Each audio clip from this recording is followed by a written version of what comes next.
government is going when it comes to looking out for the things, the bread and butter issues, we can say, of Barbadians.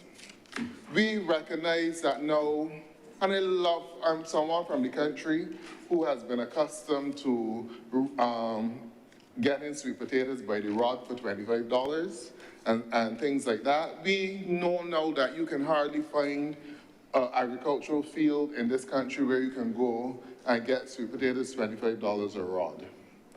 Right now, the price is some places $4 a pound, and they actually projected it to go to $6 a pound, which says to us that there is a very real concern about our food security in this country and the country being able to satisfy that.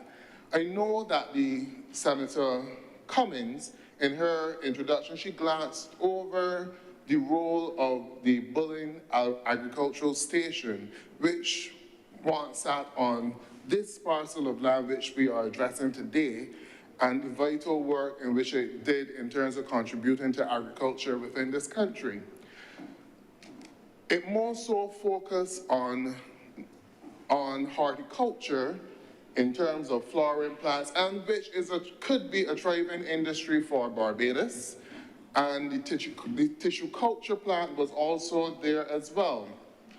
A thriving industry for Barbados, because we do know and we do boast every year going to the flower show in London and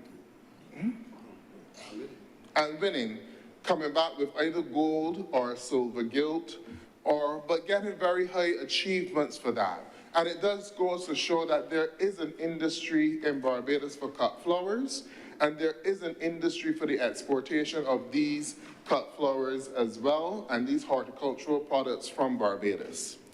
And you need to ask the government the question, really is agriculture a part of their priorities for the government of Barbados, the Barbados Labour Party government, and being able to supply the needs of the people of Barbados? You have the Barbados Agricultural Society hopping mad with regard to this current vesting and the fact that it is taking away arable land out of agriculture and putting it at the disposal of housing. But we, as Senator Walters would have mentioned this morning, you are not hearing from the government where they are taking arable land out of agriculture and placing it at the disposal for housing. What are they doing to show up agriculture in Barbados with the rest of the land that is available to make sure that agriculture thrives in Barbados? They would have come with a project for young farmers.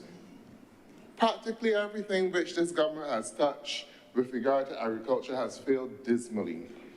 A project, you may want to jump on a point of order for that, but it is the truth. It is the truth. And you may not feel comfortable over there when you have to say these truths, but they are the truth. And the fact is that these are things that you will have to deal with. When you come to go out there to canvass the constituents, you have to answer to those questions.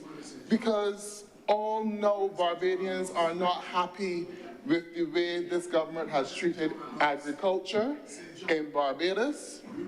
The fact that there is no food security, no real plan to show up the food security. Every single agricultural project that this government has put its hands on has failed. Every single project has failed. And we go to poultry. Agriculture could be utilized on these very same lands. They are responsible to the death of the poultry industry in Barbados. Starting back, was it in 2022, with the project that you had in terms of trying to stabilize prices in the supermarket, the price compact. Starting with that project, this government has offered very little, no, I can't even say very little assistance because that would be complimentary to them. They have offered no assistance, no real tangible assistance to small farmers in Barbados, especially poultry farmers. And as a result of that, many of them have decided that we're calling it quits in terms of production in Barbados. Instead, they offered the assistance to Roberts Manufacturing in terms of the $6 million which was offered to reduce the cost of the feed, but the cost of the feed still went up. And you would have thought that a caring government would have offered the assistance directly to the farmers, because the farmers were complaining about not having the cash flow in order to sustain their production. And that's why to this day, you are not finding chickens in supermarkets in Barbados. You have to hunt. Caterers are having that difficulty finding chickens on the shelf, in the freezers, the fridge in supermarkets. You are hearing about eggs having to be imported into this country. And the quality of those eggs are oftentimes questionable. Mr. President, What do you raise? I read a point of order because I believe that the Honourable Senator is misleading the House when he suggests that this government is responsible, as he's indicated, for the death of the poultry industry. Mr. President, there has been much debate on this matter. And even the Barbados Agricultural Association has indicated that there are a number of different reasons for what we are seeing now within the poultry industry. One of them is relating to, again, climate change and the heat that has been experienced and the death because of that heat of a number of the stock. Mr. President, the government is not responsible, Mr. President, for the lack of eggs on the market. In fact, Mr. President, you will recall that the Ministry of Agriculture, the Minister of Agriculture, recently intervened in order to make sure that prices remained low on the market, Mr. President. So I will ask the Honourable Senator to please stop misleading the House and move away from these statements that are right to just incite whatever unease and remain truthful and have a mature discussion. Thank you, Mr. President. Please continue, Senator Worrell. Thank you, Mr. President. And I don't have to take guidance from the minister, because what I have said, this government is the government of the day in Barbados. You cannot come to us now and tell us of a single program that you have introduced that has worked to help the farmers in Barbados. Because if you say no and you go there, the farmers will take you to task on it. So if you want to raise on a point of order for that, do so now. Please suggest the chair. I do not intend to raise it anytime soon from this chair. Thank you, Mr. President. And I go back to my point. This government has contributed to the decline in agricultural production in this country. You don't have to take my word for it. You can go to the Central Bank report if they dare report on it. In Barbados, we were self-sufficient in the supply of poultry. We were self-sufficient in the supply of poultry. That is not the case today, because you cannot go to the farmers within your community and get the poultry from them. Because I can tell you from my perspective, I have never was in the habit of buying poultry from the supermarket. I live in the country and I bought the poultry from the persons around me. I was never in the habit of buying eggs from in the supermarket. I live in the country and I buy the eggs from the persons around me. But that is not the case today because of the way how this Barbados Labour Party government has allowed the agricultural sector in Barbados to decline, especially when it comes to small farmers, because they know that they have a track record of only supporting the big business because the $6 million went to Roberts. Mr. President, I also You are bold. again, on a point of order, again, the Honourable Senator is misleading the House. Mr. President, the government recently, very recently, and it was very much publicized, just announced particularly to support small farmers. $2 million, $2 million, Mr. President, was set aside, and this is just one aspect, Mr. President. Senator Warrell, you can't speak from your seat. Senator Moroni has the floor. Please continue, Senator Moroni. Thank you very much, Mr. President, because I'm responding again to the comment that the government, particularly in relation to poultry and small farmers, has not supported. And I am giving, Mr. President, facts. $2 million is set aside with infrastructure expansion, again, to help the poultry sector specifically, such that the president of the Poultry Association actually lauded the initiative, noting again that the government was investing in a way in infrastructure for the expansion of the sector for the long term, not just by giving farmers money, but for building out infrastructure to small farmers, Mr. President, small farmers. Thank you. Thank you, Senator. Please continue, Senator Warrell. Thank you, Mr. President. Please note as well, though, that we have given everyone latitude, and very generous with latitude, the resolution, even though it is what the land was built as agricultural station, is not an agricultural debate in its totality. So you must still want to be guided by that. Thank you, Mr. President. And I will wrap up quick soon with regard to the point about agriculture, because it is agricultural land which we are speaking about. And I don't know if anybody in the farming industry is applauding the $2 million which the senator just spoke about, but I'm talking about the fact in Barbados. You had no chickens on the shelves of supermarkets in Barbados a few weeks ago. Deny that as a fact. That has to do with the fact that the agricultural industry in Barbados was not supported. When this government entered into the price compact, it hurt the small farmers in Barbados, and many of them had to shut up shop or scale back. Yes, there may be a number of other issues, but are these issues unique to Barbados? Why is it that you are not hearing about these complaints in other Caribbean countries? Because I am certain that the industries are still thriving in other areas, but this government has done nothing, even though they have the facts. Mr. President, I raise another point of order. Thank you very much. What's the point of order? Again, the Honourable Senator is misleading the House.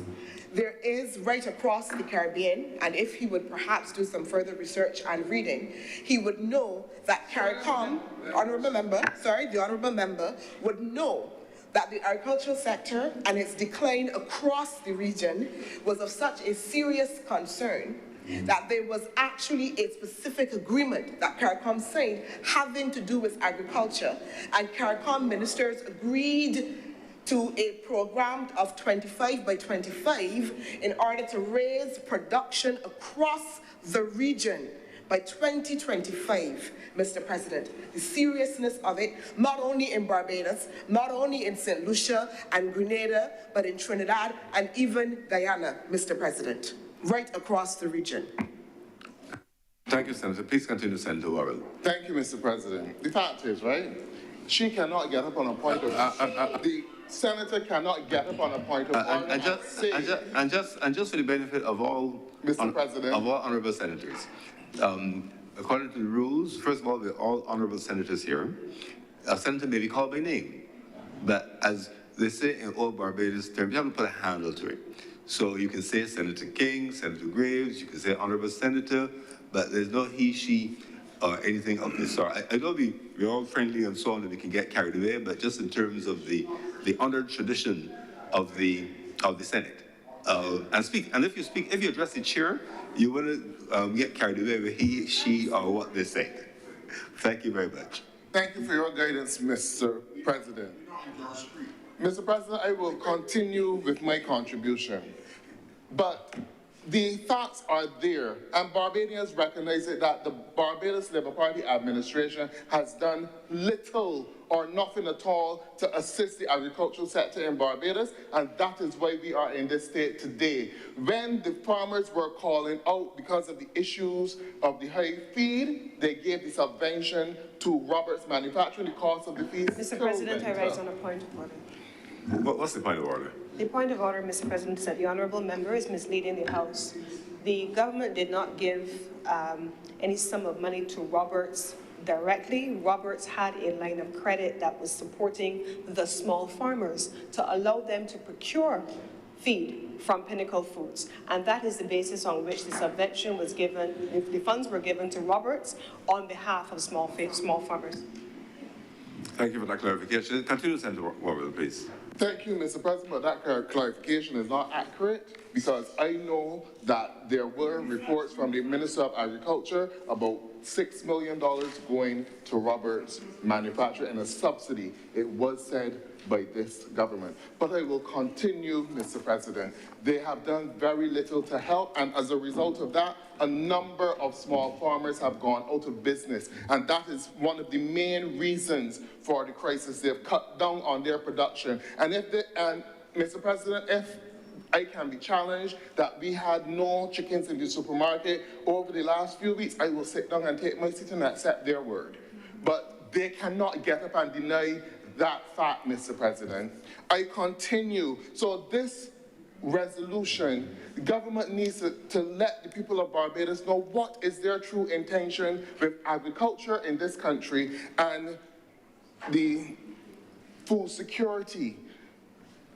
The senator spoke about climate change. We also have to take that into consideration, but we still have to produce in this country. I have to make land accessible to farmers so that they are able to produce.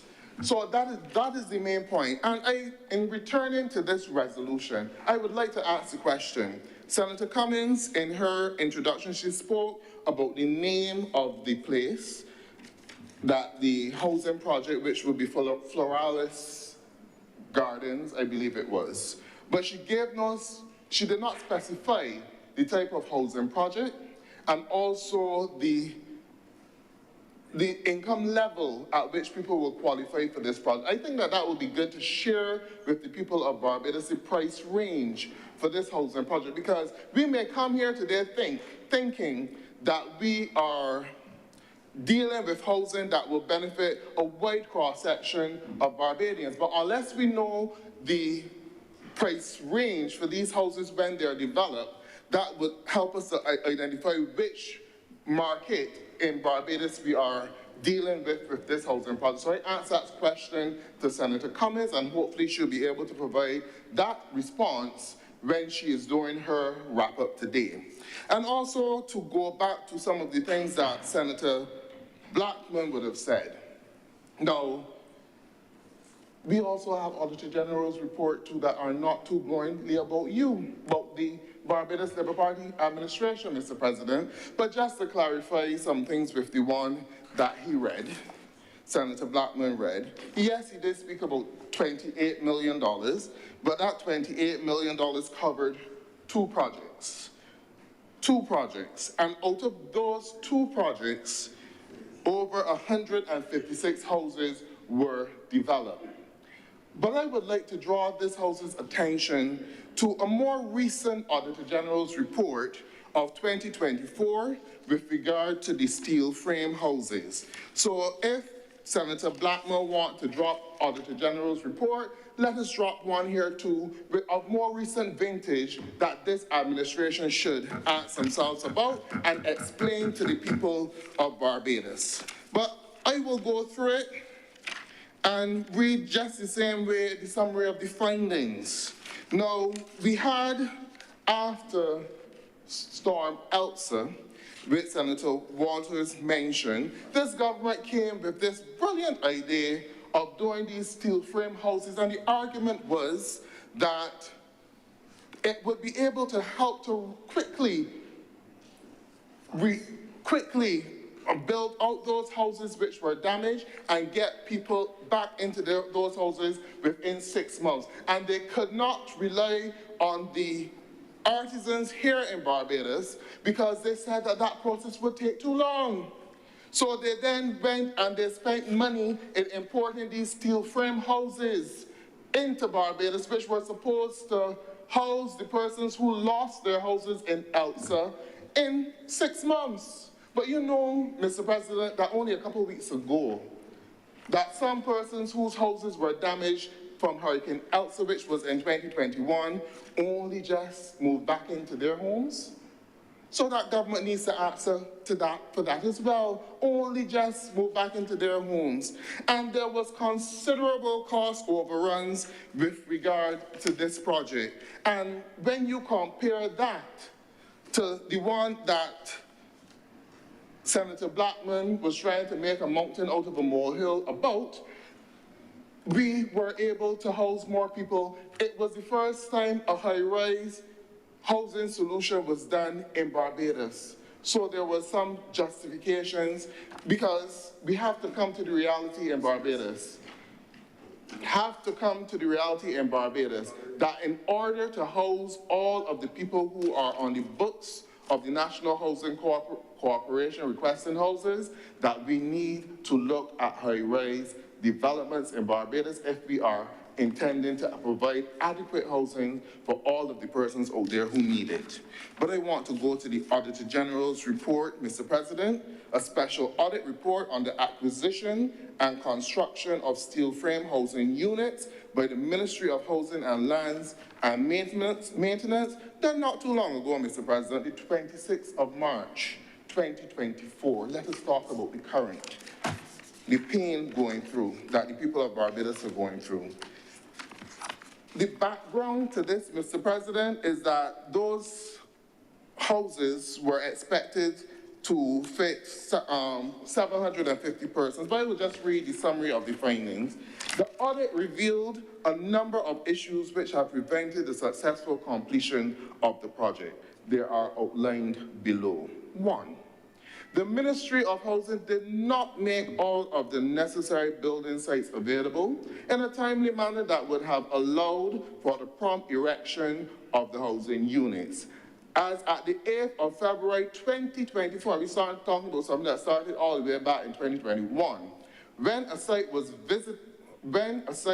visit was made by the auditors, only 42 of the required 103 foundations were completed, and this has significantly impacted the completion of the project. And we are expected to believe that this government will be able to build 10,000 houses in the next couple of years with a track record like this.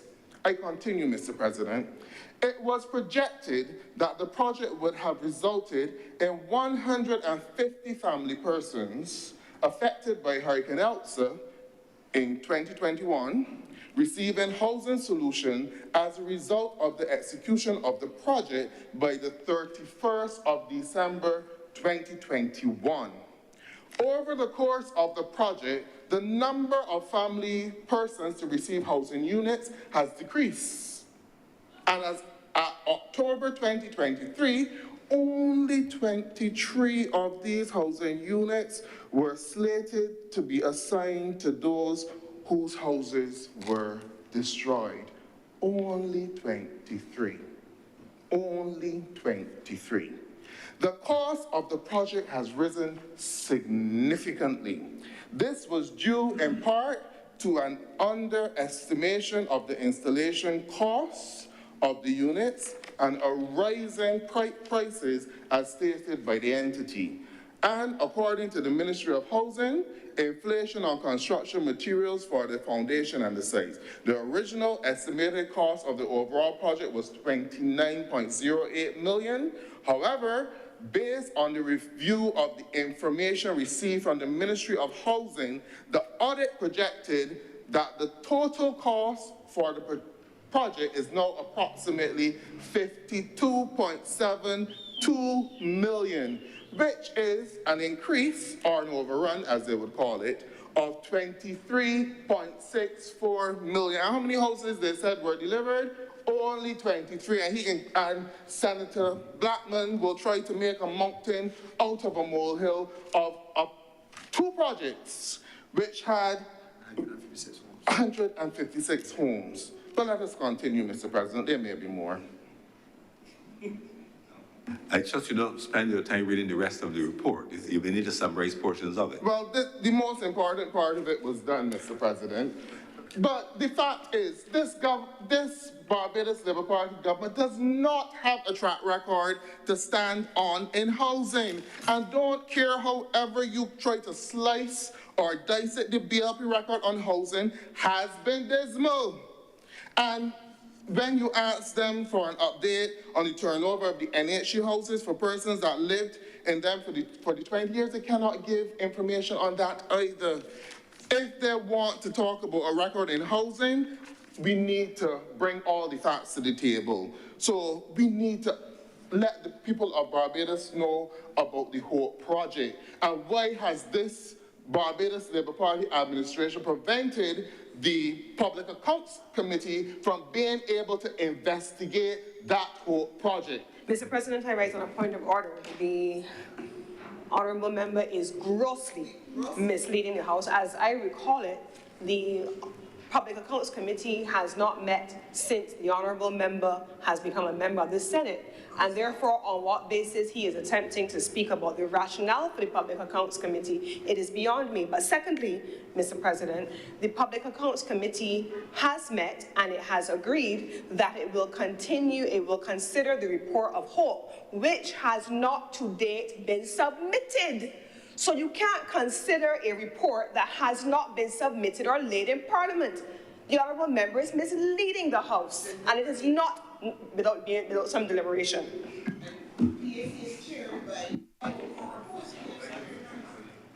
Senator Cummins, please press on, Senator. You have 2 minutes to wind up, please. Thank you, Mr. President. The fact is, Mr. President, we need to examine those records of Hope. And if this Barbados Labour Party administration does not have a leg to stand on when it comes to housing in Barbados, your record is dismal and it is poor. It is poor, and you cannot expect the people of Barbados to believe that the same Barbados Labour Party administration, who was only able to deliver how many houses so far, 106? 70 a year. 70 a year for the time that they have been able, miraculously be able to deliver 10,000 houses. Mr. President, I am saying that the people of Barbados need more information from this administration. They do not have a leg to stand on when it comes to housing. We notice that they are not interested in agriculture in this country. And I am telling you, the Democratic Labour Party did a far better job in housing the people of Barbados in the time when it was in office with very scarce resources. But every single time the Prime Minister visits Barbados, she comes with a new loan. But yet still, they cannot deliver housing solutions for the people of Barbados. And I will repeat the question: what is the cost of the housing project which will go on this site? So that the people of Barbados will not think that, yes, housing coming from me, but it may be at a totally different level of persons. So I ask that question, and I thank you, Mr. President. Thank you very much, Senator Worrell. And we'll speak Senator Morris. Thank you very much, Mr. President. Let me, first of all, I said, don't hold your legs. let me first of all, sir, Always ready. wish you and all members of this honorable chamber a very, I don't like using the word independence, but I will. A very happy independence and a Republic Day as well.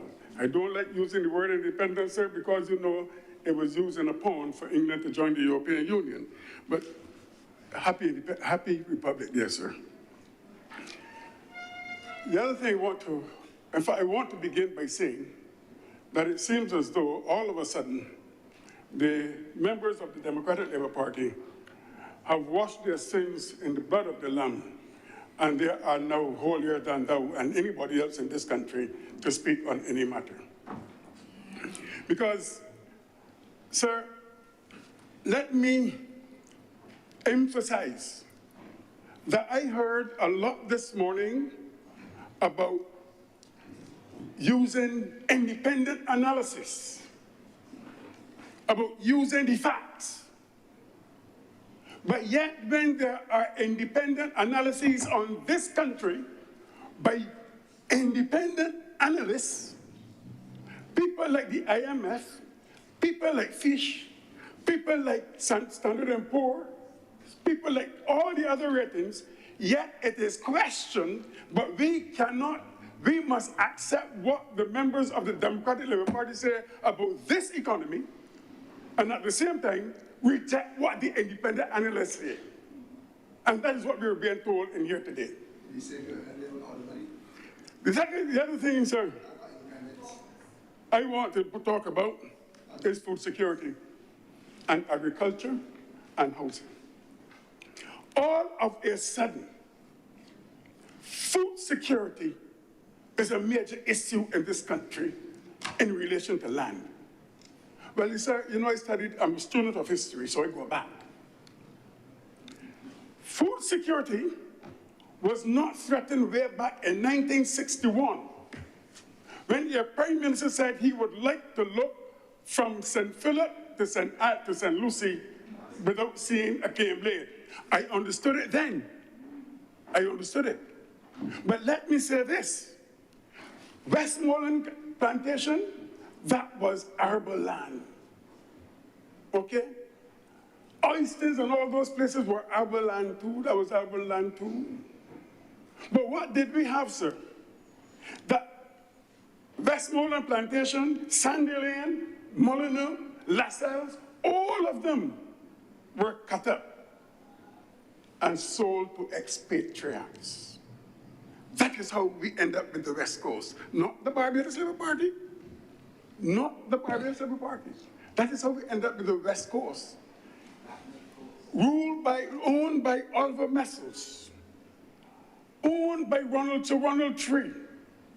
Owned by, I can't remember his name, but his name is Lascelles. As a matter of fact, say the agricultural land was taken up and a road was built dedicated to Lascelles. Now, do not believe that I'm talking about the Lascelles Road. I'm not talking about that at all. That was Lascelles Plantation.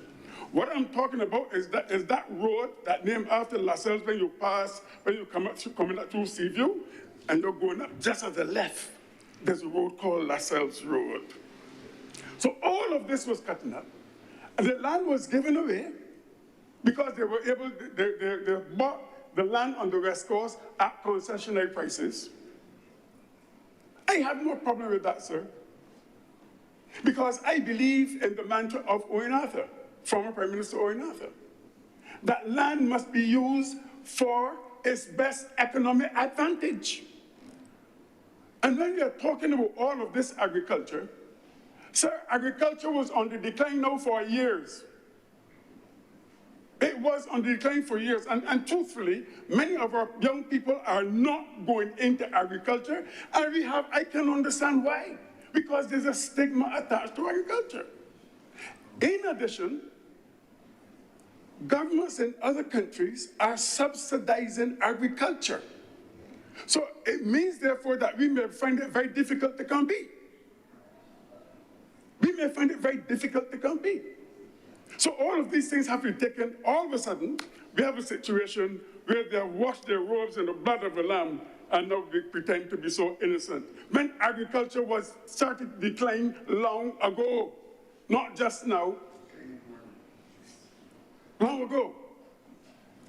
So all this talk, sir, about making us feel that the Barbados Labour Party has now committed an unrepentable sin in terms of agriculture, sir, all that talk has come to nothing. Because even if we had to accept one industry, but under the previous Democratic Labour Party, sir, every industry was in decline. Every one. So much so that we were on bended knees, just waiting to be given a little knock to be pushed over. Maybe, sir, the attitude of the Democratic Labour Party to housing is reflected in the dumps. The dumps, sir. There was a dump at Rock Hall, St. Philip, if you remember. There was a dump at Lonesome Hill, St. Peter. I don't think many members know here know where Lonesome Hill is. You speak up there, Ray. Oh. It maybe is reflected in that. Because a number of persons moved to Halston Phillip on a dump to live. And when the Barbados Labour Party government wanted to remove, so I like pointing, so I make sure I pull back my sleeves so you all can see my fingers.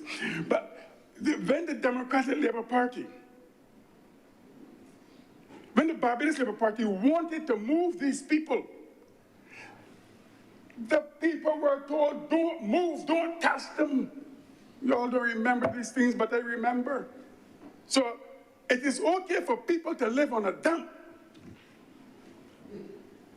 but it's not okay for them now to live on good land. So the arable land. And let me tell you something about arable land, sir.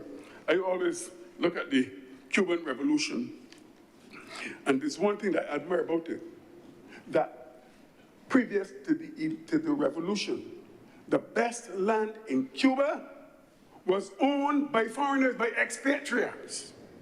And Fidel Castro decided that the best lands in Cuba must be owned by Cubans. And that is why he passed the agrarian law in which 27 hectares of land was given to each Cuban family. It was the best of the land. Whether for housing or agriculture, the point is, it was given to the best of land, the best of land. Ambition, sir. I heard about ambition. And the ambition, let me get the words right. Ambition is flawed. How does an ambition get flawed? You see, we are attempting to fool people in this country, but okay, sir. We're attempting to twist the truth. How does an ambition get flawed? When I was going to school, sir, they told me if I wanted to get good marks, aim for an A.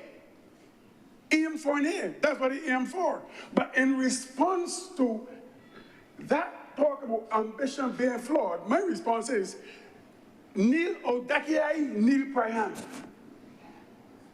You know what that means, sir? It means nothing ventured, nothing gained.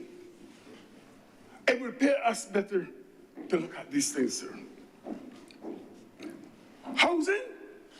There was a housing minister in Barbados, the Minister of Housing in Barbados. And if you look at the reports, there was a view expressed that some of the government's money was used to build the private houses of the minister.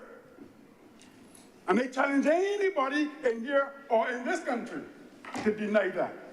Because during the day at school, I used to be interrupted with the saw and the hammer in the backyard of Melbourne.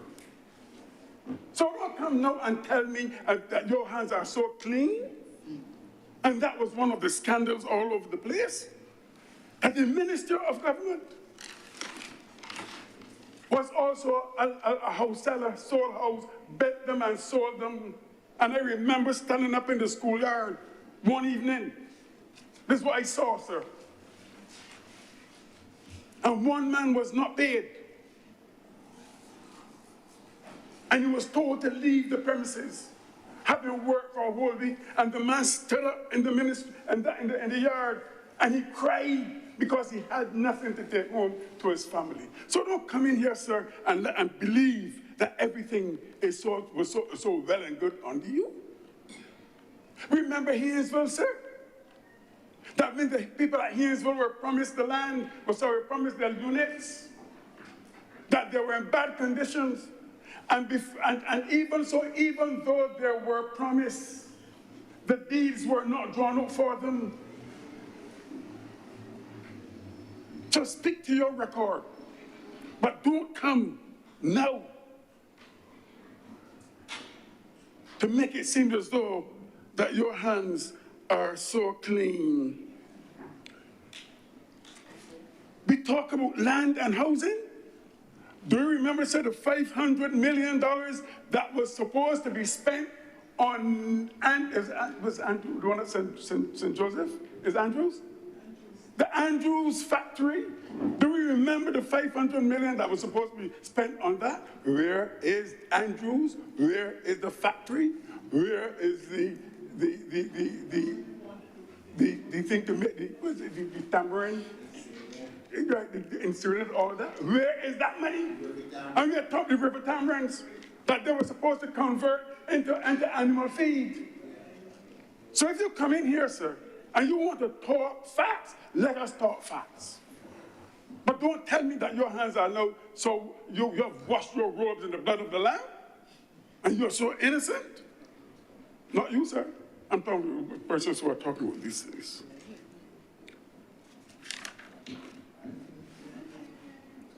Mr. President, sir, I wish that when it comes to these things, that we can deal with all of these matters dispassionately.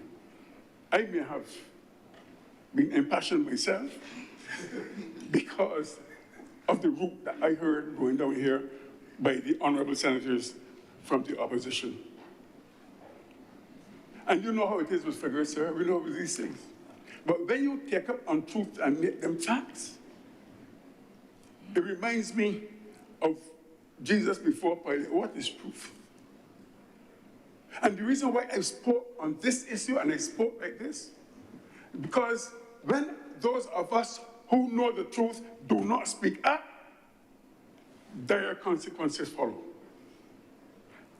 And if we do not speak up, sir, there could be a crucifixion without a resurrection. And I'm saying, sir, that it is okay to want to make a point, but don't bring your own facts or bring your own opinion and pass them on as facts. Otherwise, we're not only misleading the House, we're misleading the country as a whole. I believe, sir, that I think I'll speak on this later in the day, the other point, but we must understand, we must really ask and look at our housing policy, though. We must look at it.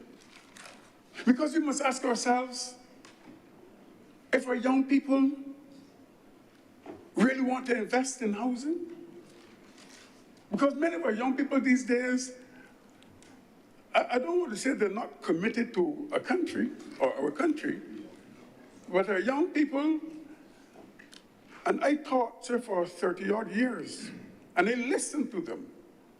They're not, some of them said they were not really interested in buying a house. And I mentioned the grandchildren, they'd be like them later. Because they want to up and go wherever they see a job. Wherever they see a job. So we have to, first in our mind, if we want to look at housing, first, who do we want the houses for? And what type? I've heard all sorts of things here this morning. What type? And for whom? And I believe, sir, that in my short life on this earth, I've seen things come and go. I've seen life at its best, and I've seen it at its worst. But however I see that life, I always commit myself, one, to speak truthfully to people, but at the same time, sir, I always commit myself to ensuring that that we have a better life for our people. I am much obliged to you, sir. Thank you very much, Senator Reverend Morris. Senator Reverend Canon Dr. Rogers.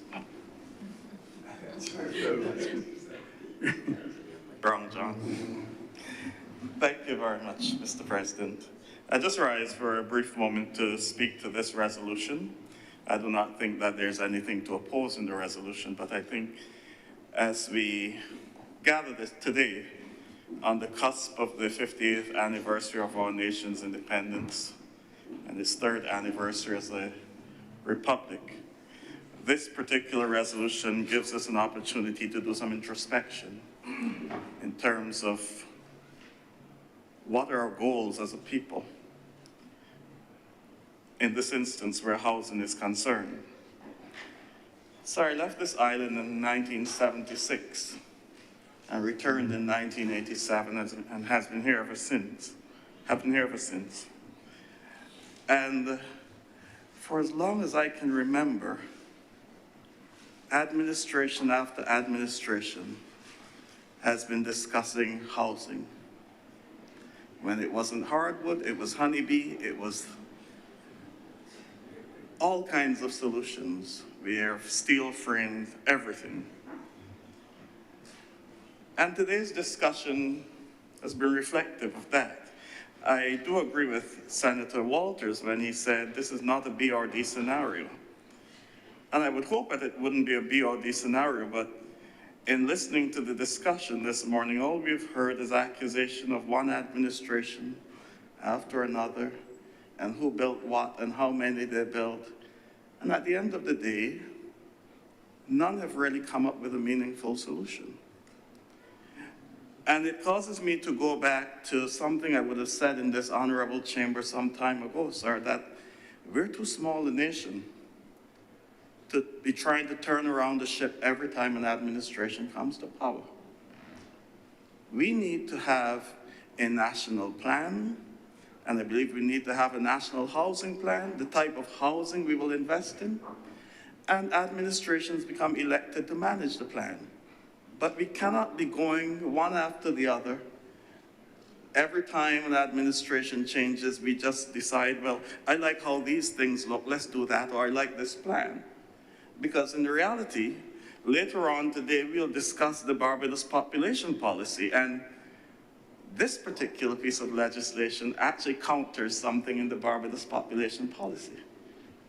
Because in the Barbados population policy, I don't want to reveal too much about it because we're going to discuss it later, actually has as one of its solutions to control the population so that there's space, there's sufficient green space left. Now, let's look at the proposal here. We're proposing 10,000 homes in 5 years, as rightly we have not been told what type of homes they will be. But let us just assume that you're talking about building on and making sure people have access to a piece of the rock. The average small house spot is 3,000 square feet, roughly. If you put 10,000 homes on 3,000 square feet, that's 30 million square feet. An acre is about 40,000 square feet, so that's about 750 acres, which is just over 1 square mile. So in 5 years, you've taken up 1 square mile of 166. And it will not be one, it will be more than that. I believe that the time has come when we should look at a national policy. I've said it before, and we have to invest in high-rise buildings. We have the Grotto, that's a good example. I had the opportunity to visit them. I have seen London-born towers, even though that's not so much high-rise, but this is where we need to go. It may mean reorienting the mindset of our people in terms of what we call home. But the reality is that we have to look at where the country is going and what our development plan will be for the next 25 to 30 years. I've said we cannot keep making 3-year plans. And that seems to be, the whole discussion here today has been about 3-year plans. Somebody will get in and say the steel frame houses were not good enough, so we're going to do it something else. And before you know it, we've spent millions of dollars again on nothing.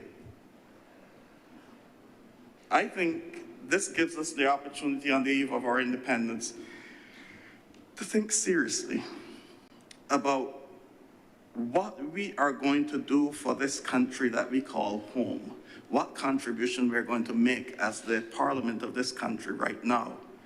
And it certainly cannot be more of the same. It cannot be more of the same. Now, we've discussed houses here and we're building these houses, but when last, and this is just a question. When last has a real low-income house been built in Barbados?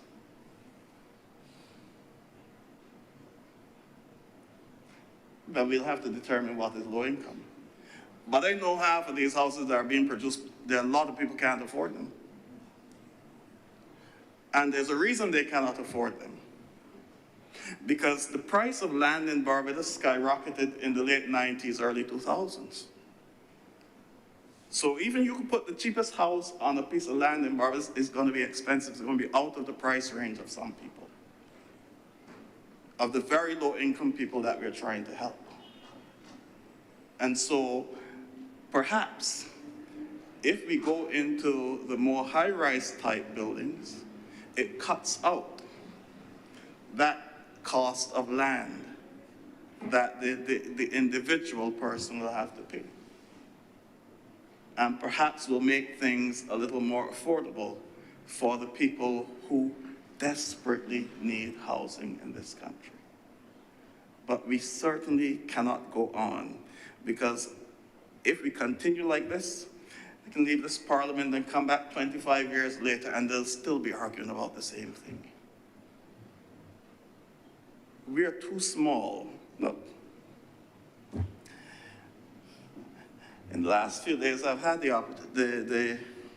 had reason to reflect on democracy and how good a system it is. Democracy is the fairest system, I believe, that we have for choosing our government. It's government of the people, for the people, by the people. But because a government is democratically elected, doesn't mean it's just. Doesn't mean its intentions will be virtuous. And all democracy means is that the government that is elected, the majority of people who voted think like that government. And it only means the majority of people who participated in the election. So you can actually have a democratically elected government that is a minority of the electorate. And that's why I've said, and I'm not speaking about our current situation, I'm just saying, going down the road, if we come together as a people, and this is the 58th anniversary of our independence, and say, look, we need to set a national plan for the next 30 to 50 years. Governments will change, administrations will change, but this is what it will be. This is what housing in Barbados will be like. This is what we're going to invest in. This is where the taxpayers' dollars are going to go. Such that an election just becomes an election for managers of the plan, rather than what we're seeing here. Because I've thoroughly enjoyed the discussion this morning, I must say. Really, this was the first time I was actually upset that we were going for lunch. Because I was thoroughly enjoying the back and forth, but on a very serious note, as a nation, as a small nation, we have to think a little differently. And I don't think, as I've said, we don't have the type of politics that prevents us from doing this. We do not have that adversarial type politics. Everybody knows that a government an administration will be in today, and maybe a few years down the road, another one will be in. We accept that. That's how it is. And so I believe that we can make that decision now as a people and say, this is where we want to go. And it will be a holistic approach. So we're talking housing now, but it will deal with agriculture, it will deal with all the other things that we have to deal with. But what will happen is that we will know that going forward, when we elect a government, we don't have to worry about whether somebody at their whims and fancy went somewhere and saw a nice looking house and said, I should get some of them for Barbados. And then before you know it, we spend millions of dollars. They come and you can't get anybody to put them up because they didn't come with the instructions. And all those kinds of things. So we have to get, I believe, sir, we have to get very serious about ourselves. The world, though it's becoming smaller through technology, larger nations are becoming more isolationist. And we have to make sure that we build resilience here in our little pockets of the world. And the best way we can ensure that we build this resilience is that we have a national plan and we know what our goals are as a people, politics aside, so that when the storms of this world confront us, we are all singing on the same page because we know what our national goals are. And so, yes, I support the resolution because there's no reason not to, but I just implore us to do the type of reflection necessary at this time and endeavor to make the type of plans that will make Barbados better for all of us and for the future generations to come. I thank you very much. Thank you very much, Senator the Reverend Canon Dr. Rogers. Senator King. Thank you very much, Mr. President. I shan't be long on this, but I think it is important, as was stated by Senator Rogers, all the politics aside, we begin to focus on what is the real problem. The real problem is housing, a lack of housing. This is a problem that not only Barbados faces, countries all over the world, large and small, have the same problem. But human beings from millennia have always wanted two major things: food and shelter. Food and shelter, two major things. And those two things will collide at some point in time, especially if you are living in small land spaces. Mr. President, I've listened carefully to members on the other side talk about food security, and in fact, in another place, I heard reference to us building concrete, putting concrete where we should be plowing lands. No, sir, I don't think any of us in this room are unaware of what has become almost folklore in Barbados, a Hurricane Janet, and the devastation that that would have caused to the housing stock at that particular point in time. A lot of chattel houses, wooden houses. If we're expecting now with climate change that you have to build sustainable and more resilient types of homes, it means, just to counter what was said, that you're going to have to use concrete. You can't go back to building how you used to build, especially when all of the science is saying that the hurricanes are going to be a lot more powerful than what we've experienced in the past. I mean, this is a simple, common sense thing that you need to do. If you're going to be building then and using more steel and more concrete, the cost of the building will naturally go up because the cost of producing those things have also gone up. And during 2021, 2022, you had a problem where shipping costs went up, which means that passing on to those persons buying steel, buying concrete, buying things was added monies. It would get reflected in what you termed as overruns and different things because the prices were inflated again. No, hold on. Because it's easy to come in here and just say, oh, the prices went up and there are overruns without putting it into context. No, I'm not saying that all of it is related to that, but you have to bring in all of the factors that will contribute to that when the statement is done. The Auditor General is not going to put in the book that says they went up because of these factors. He's going to state that it went up. But we have to be able, as was mentioned earlier, to speak fairly.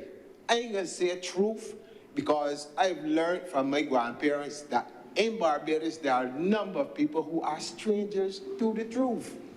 And so therefore I would deal more with fear rather than truth, because that gives some people a lot of problems. but we have to be fair when we are dealing with these issues. Mr. President, there is, if one takes a look across, just across the world in North America, a huge housing problem in California, where you are finding more and more persons are living on the streets. In Barbados, for a number of years now, we've also had a problem where the young gentleman, the name doesn't catch me now, but he has been complaining for a number of times, Mr. Safri, that's the name, that more and more people are coming onto the streets. Now, this speaks to another problem that oftentimes we don't talk about, and that is the abandonment of persons by their families and other things. Now, you can't blame any particular person for that, but it is a reality that we face, which means that government, in its quest to house as many of these persons who can't qualify for financing, it has to find lands from somewhere to do it. And if we are going to be honest, Barbados, in its heyday as a part of the British Empire, was one huge plantation.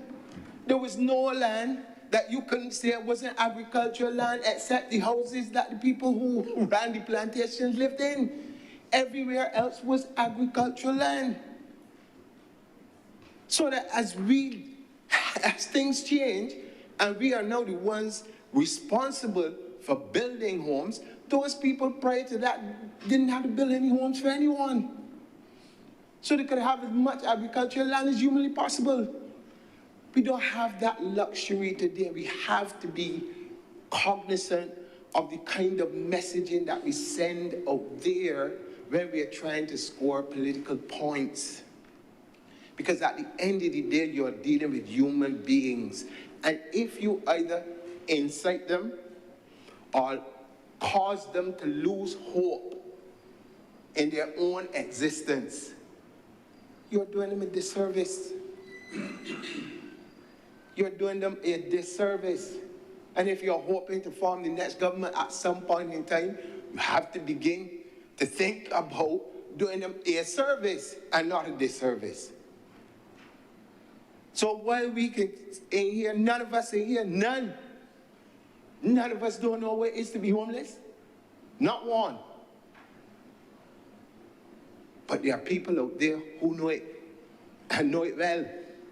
And in my days as a social worker, I can tell you, I walked the length and breadth of this country in places that I used to think that I was probably one of the poorest people in Barbados until I started that work.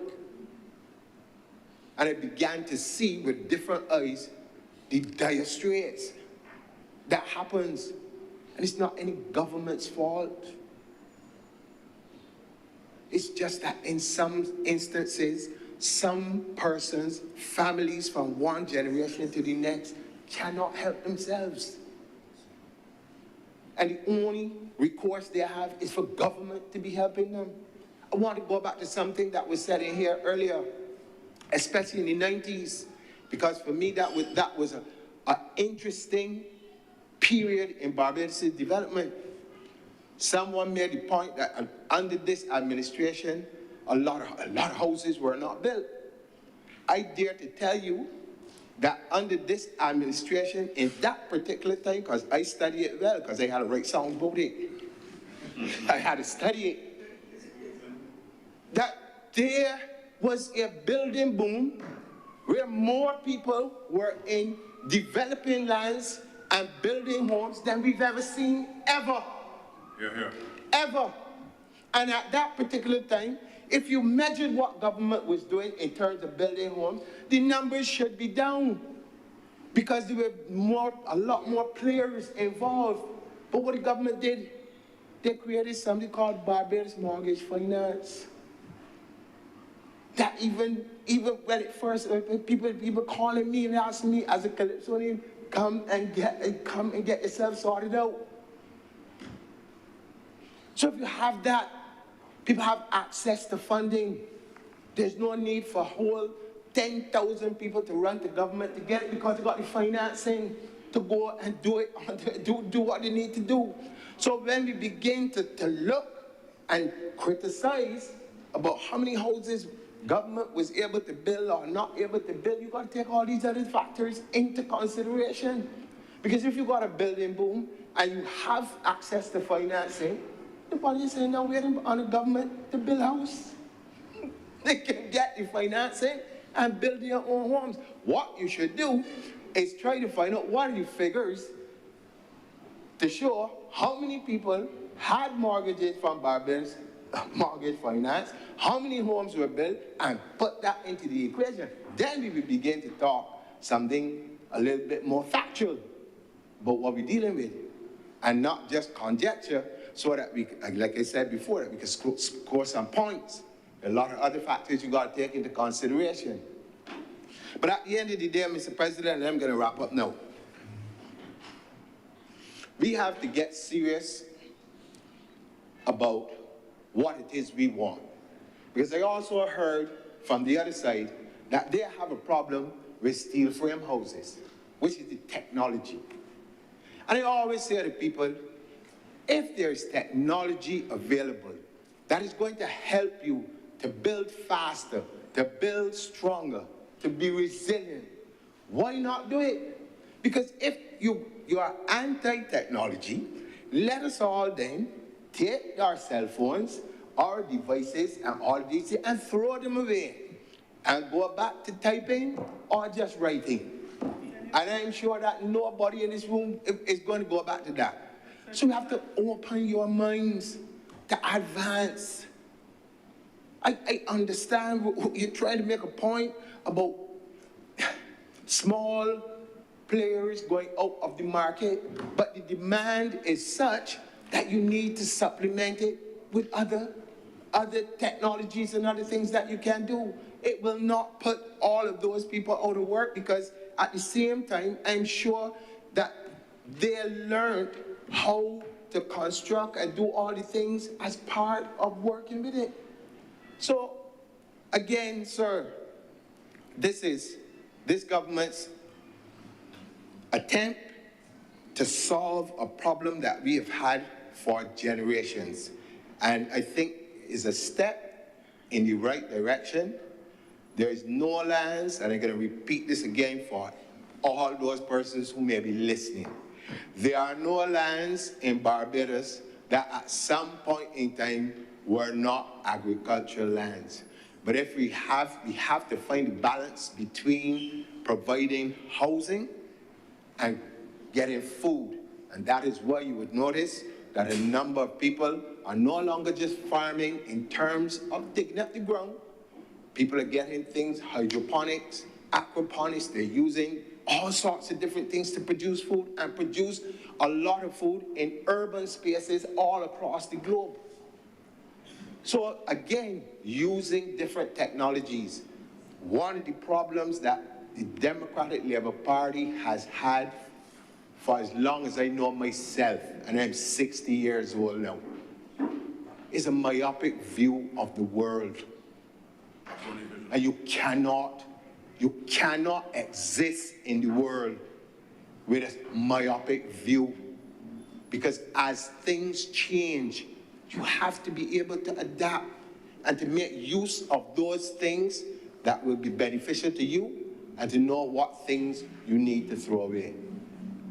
So, Mr. President, I again just want to reiterate my full support for this resolution, and I just hope that as we build out, this lot of talk about, oh, can't build 10,000 homes and all this stuff, I want to agree with the senator who made the point.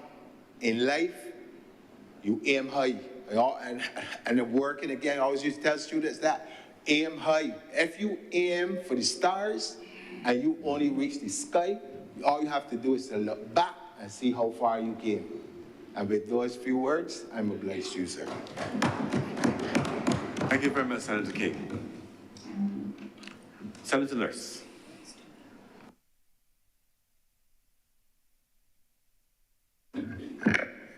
Thank you, Mr. President.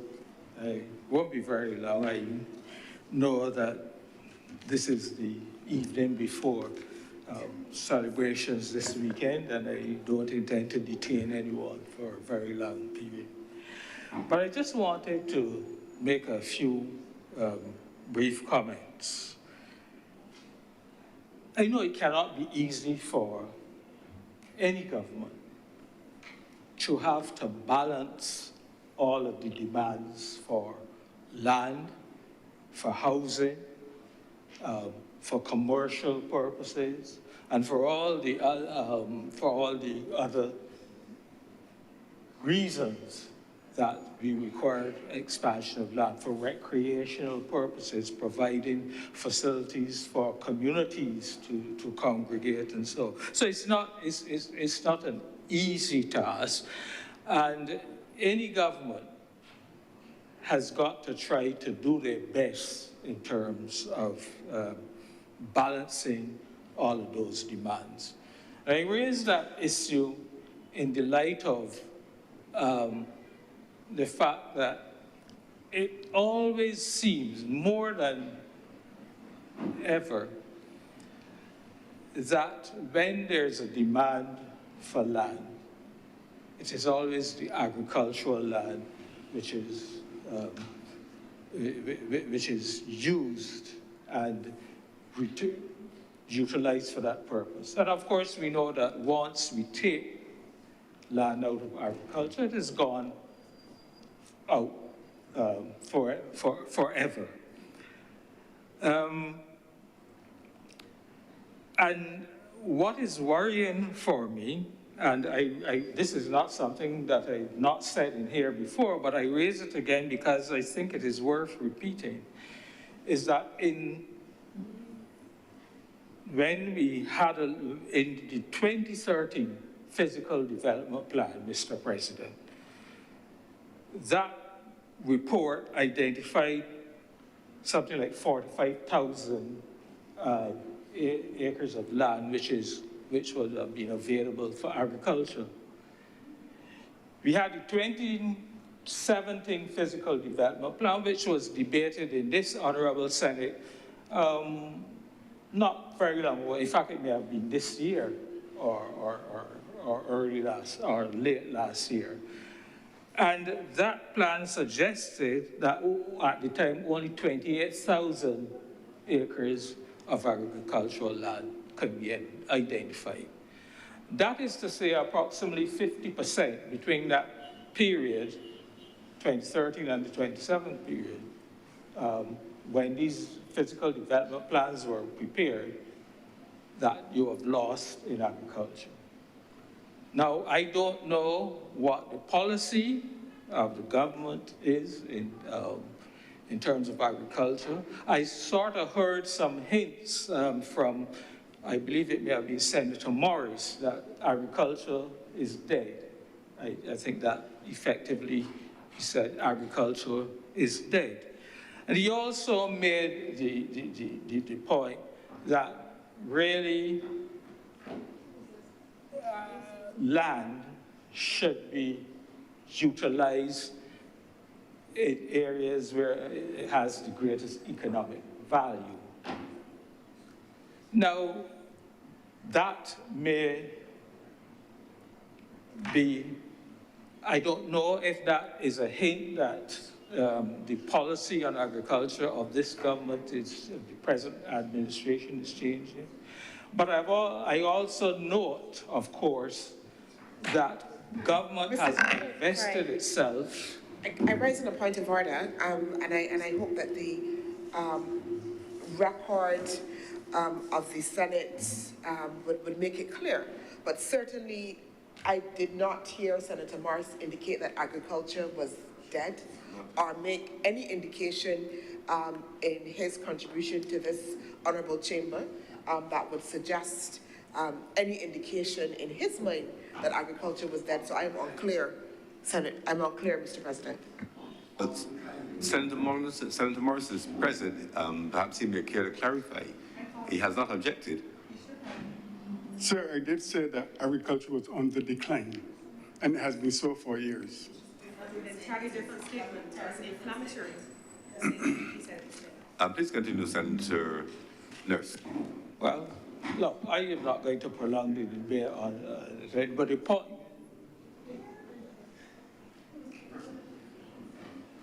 point is that he did not sound very good tidings about agriculture. Let me put it that way, if that satisfies everybody. So, Mr. President, it is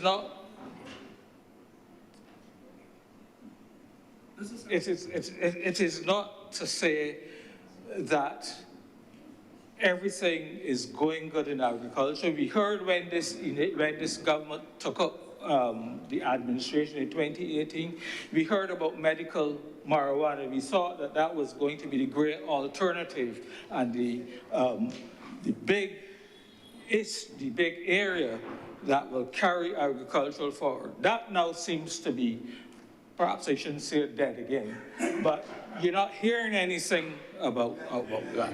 And it'll be interested to know what is happening. Mr. President, I rise on a point of, or perhaps a point of elucidation. I would urge the Honourable Senator to reflect that only 2 weeks ago, Barbados hosted one of the biggest medicinal marijuana conference in the region. Actually, just today, the CEO of the medicinal marijuana agency was actually awarded as one of the chief persons then being able to push for the growth.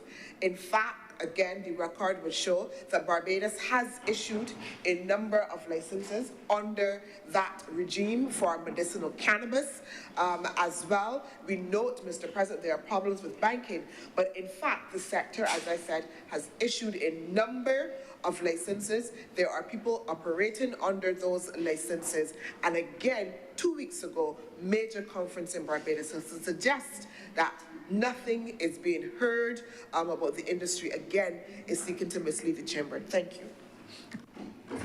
Well, Mr. President, it's certainly good to hear that we are having conferences and that licenses are being issued.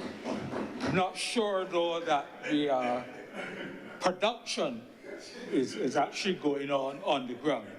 And that is really where we will know that this particular project, this initiative is taking root. That is when we will be convinced in that area.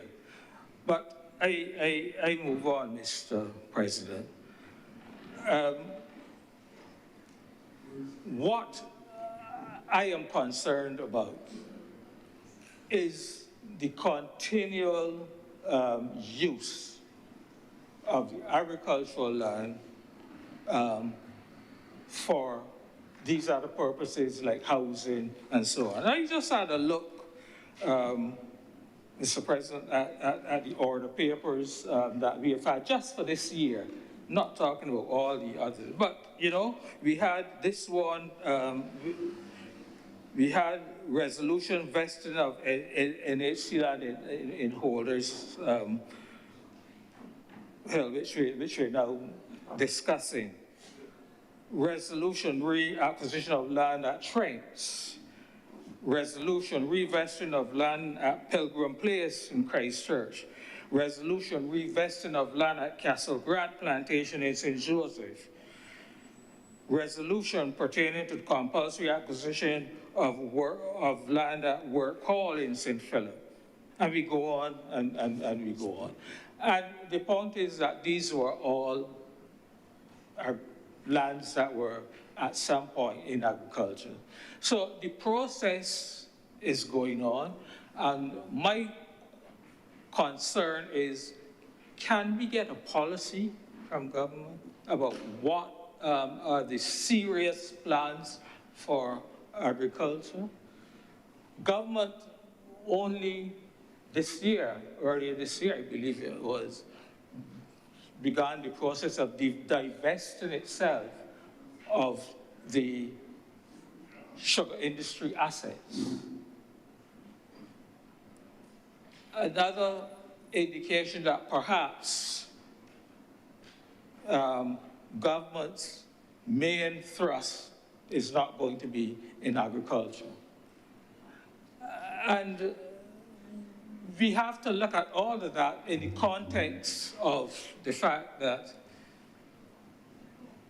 food security, and we have seen within recent times the issues of food security. When we have to depend on importation of all our food from whether it be this region, whether it be farther afield, we have seen the impacts which it can have in terms of our food security issues.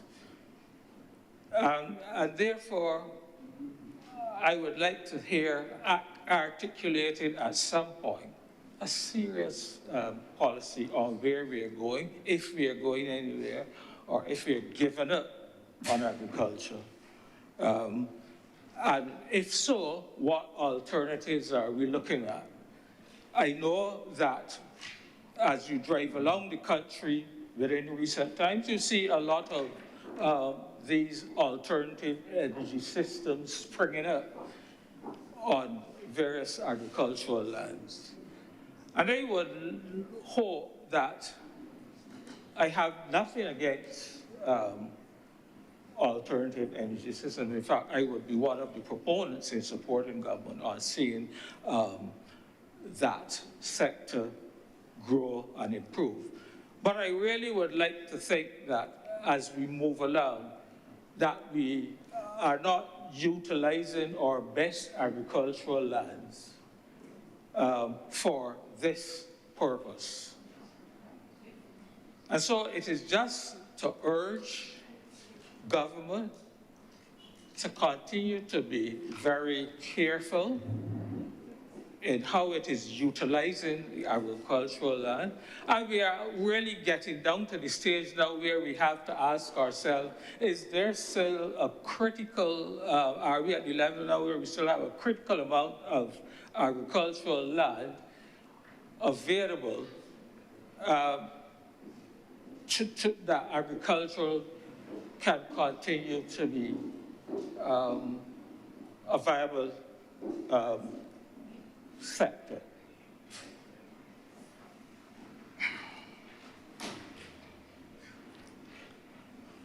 And so, Mr. President, one of the things that I would like to suggest, again, in the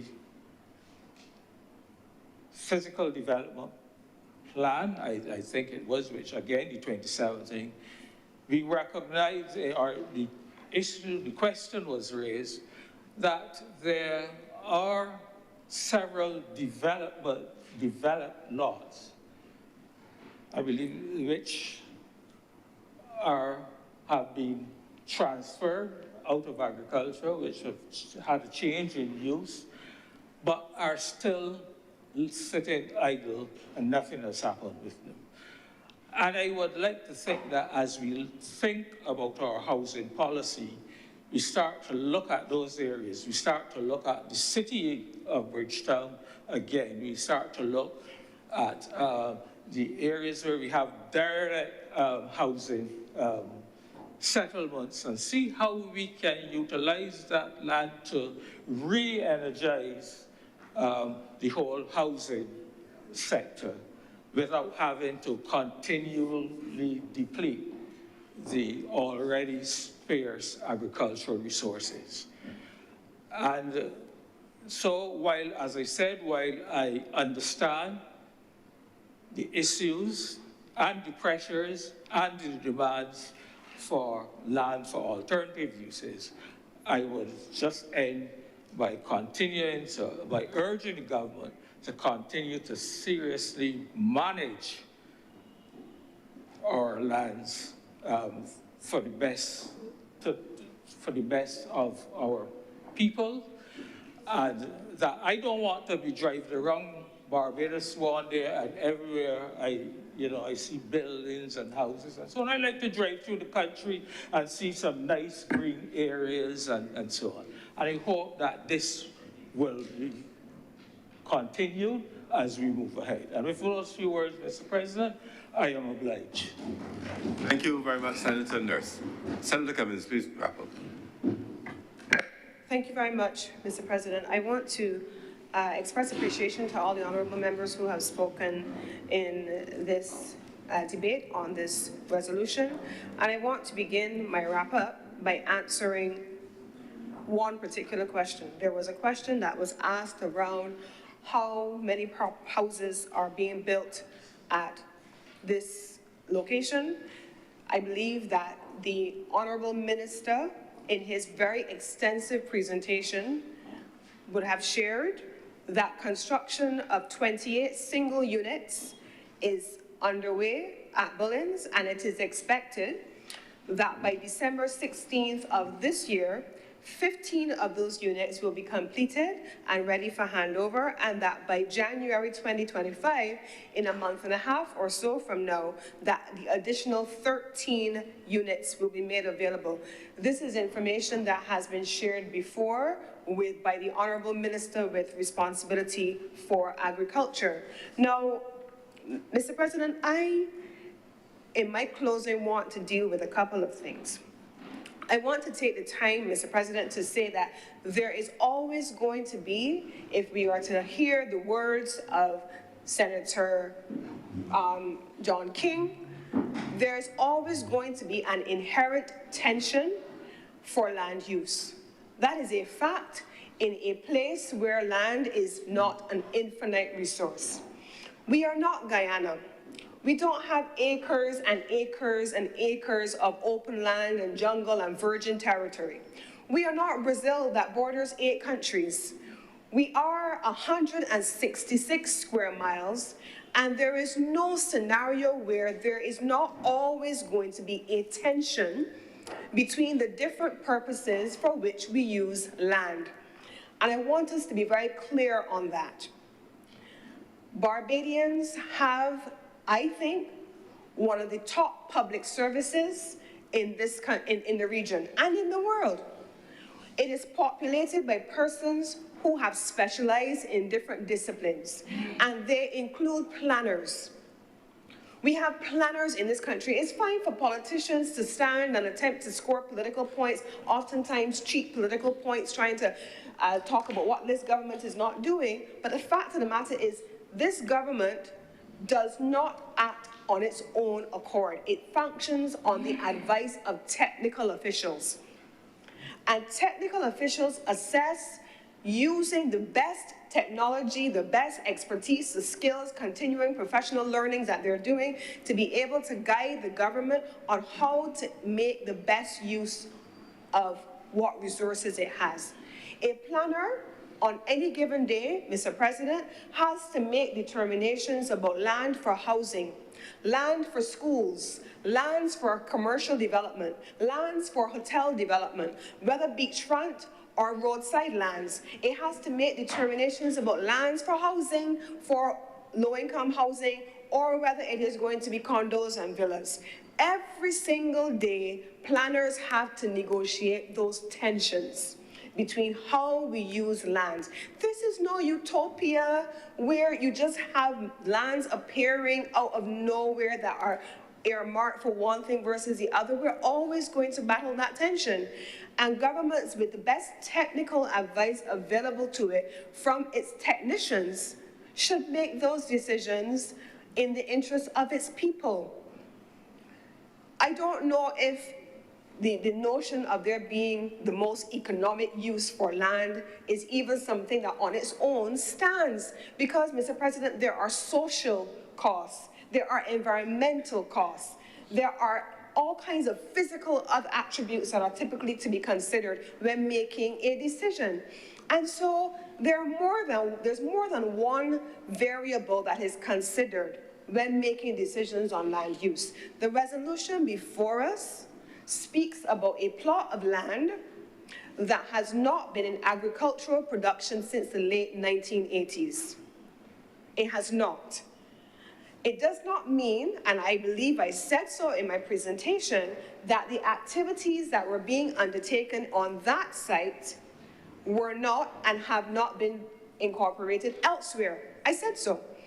The ornamental industry that we spoke about, and I'm sure I talked about anthuriums and lilies and so on, that work, those commercial activities have been integrated into the soil conservation unit. The officers have been integrated into the Ministry of Agriculture, and we now have a relocation of the agricultural functions there.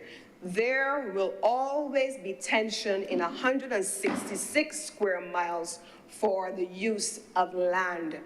And any attempt to make Barbadians feel otherwise is doing Barbados a disservice, and it is misleading to the people of this country. Now, I have listed how the houses are to be constructed, and I've talked about the way in which processes are used, Mr. President, in the public service to inform political decisions or policy decisions. Now, Mr. President, I want to go back to the Auditor General's reports. Now, when we cite Auditor General's reports, let's be clear, there's a difference between a cost overrun as a result of increasing shipping costs, underestimation, and an increase in cost or an Auditor General's report that speaks to mismanagement, failure to follow due process, a failure to follow the tendering process. That is a different matter than an Auditor General report that speaks about costs on their own, but does not suggest any malfeasance.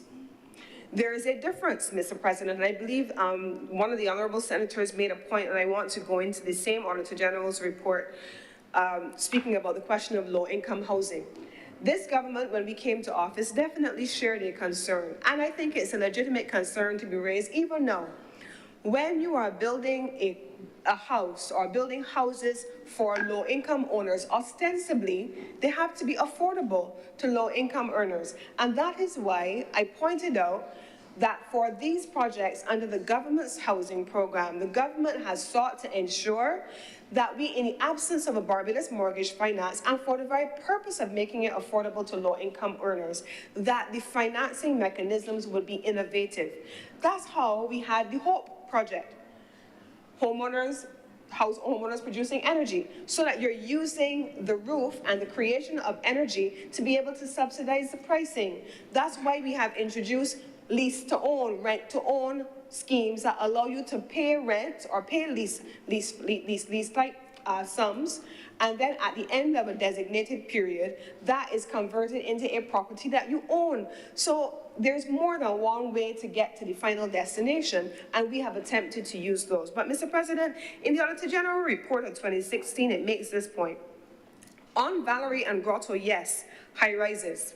And the government has already, in this incarnation as well, made reference to the fact that we will have to go up and that there will be a need for more high-rises, and that there will be a need for us to consider duplexes, which we've already built some of, quads, which we've already built some of. If you go up White Park Road, behind the Ministry of Energy, and on the other side of the road, you'll see those already there. And yes, multi-story complexes, but multi-story complexes and high-rises, Mr. President, in places like Valerie, with multiple levels that don't even have an elevator in them, and people have to walk those stairs. That's a problem. That's a problem. So you now have to look at what the cost implications will be for building high-rises over a certain level and integrating elevator capacity, and yes, the important question of maintenance. But let me come back to this report. The NHC has indicated that housing units for low-income earners should be provided at a cost of $125,000 to $195,000. However, the construction costs of these high-rise units range from $300,000 and $450,000 per unit. Even though all of the units were built within the agreed time frame, the high cost per unit obtained within these projects would have impacted negatively on the NHC being able to provide these units to low-income earners without substantial subsidization. This is the reality of when we talk about low-income housing. It has to be affordable for low-income earners. Valerie and Grotto, by this report, were not. They were not. And the Auditor General report of 2014 says so. It goes on, if we're not clear, the corporation bases rental rates for its high-rise apartments on the construction costs of the buildings, recovered over a 35-year period. With the introduction of legislation which allows the transfer of ownership to tenants after renting for a period of more than 20 or 30 years, it is not clear why the 35-year payback period is being used. It should also be noted, in the case of Valerie high-rise apartment units, certain costs were not considered. These included the cost of land on which the units were built, which was $400,000 in the 80s, a variation cost of $630,000, an interest penalty, and at the Grotto, the cost of land, $6.766 million, and interest penalty of $784,000 were not included. So, Mr. President, low-income earners, yes, we all agree, clearly, need to be able to have access to low-income housing. That is a fact. But I want to navigate, Mr. President, the question of speed. I want to talk about speed for a minute. Mr. President, look, I believe that Senator King, when he spoke just now, he said, none of us in this room have ever been homeless, certainly not to the best of my knowledge. And I don't know everyone's personal story, but I don't think anyone here has ever been homeless. None of us have ever had our houses, our homes, where we live, where we raise our families, where we lay our head down at night, ravaged by a storm, whether it was Thomas, which we came to office and still found people unaccounted for as a result of that, whether it was Elsa, where we have had over the last little while, and I believe that the Honorable Minister of Housing in his report spoke about the number of persons who have been accounted for and accommodated under the UDC, the RDC, and the NHC as a result of Hurricane Elsa. But we've never had to experience what that looks like, or having to run for your house in the middle of a storm. Mr. President, try telling any of those people who need urgent housing that you want to wait until you build houses over the longest period of time, and you're not going to assist them by trying to find technology and solutions that will expedite the time that they will be able to get a roof over their house, their heads, Mr. President. There are some things which are urgent. There are some things which require no action. We can't sit down from our detached middle-class bubbles and talk about, oh, we should allow these people to come in and build the houses when we don't have roofs over, when people don't have roofs over their houses, over their heads. That's not something that we can do as a government, Mr. President.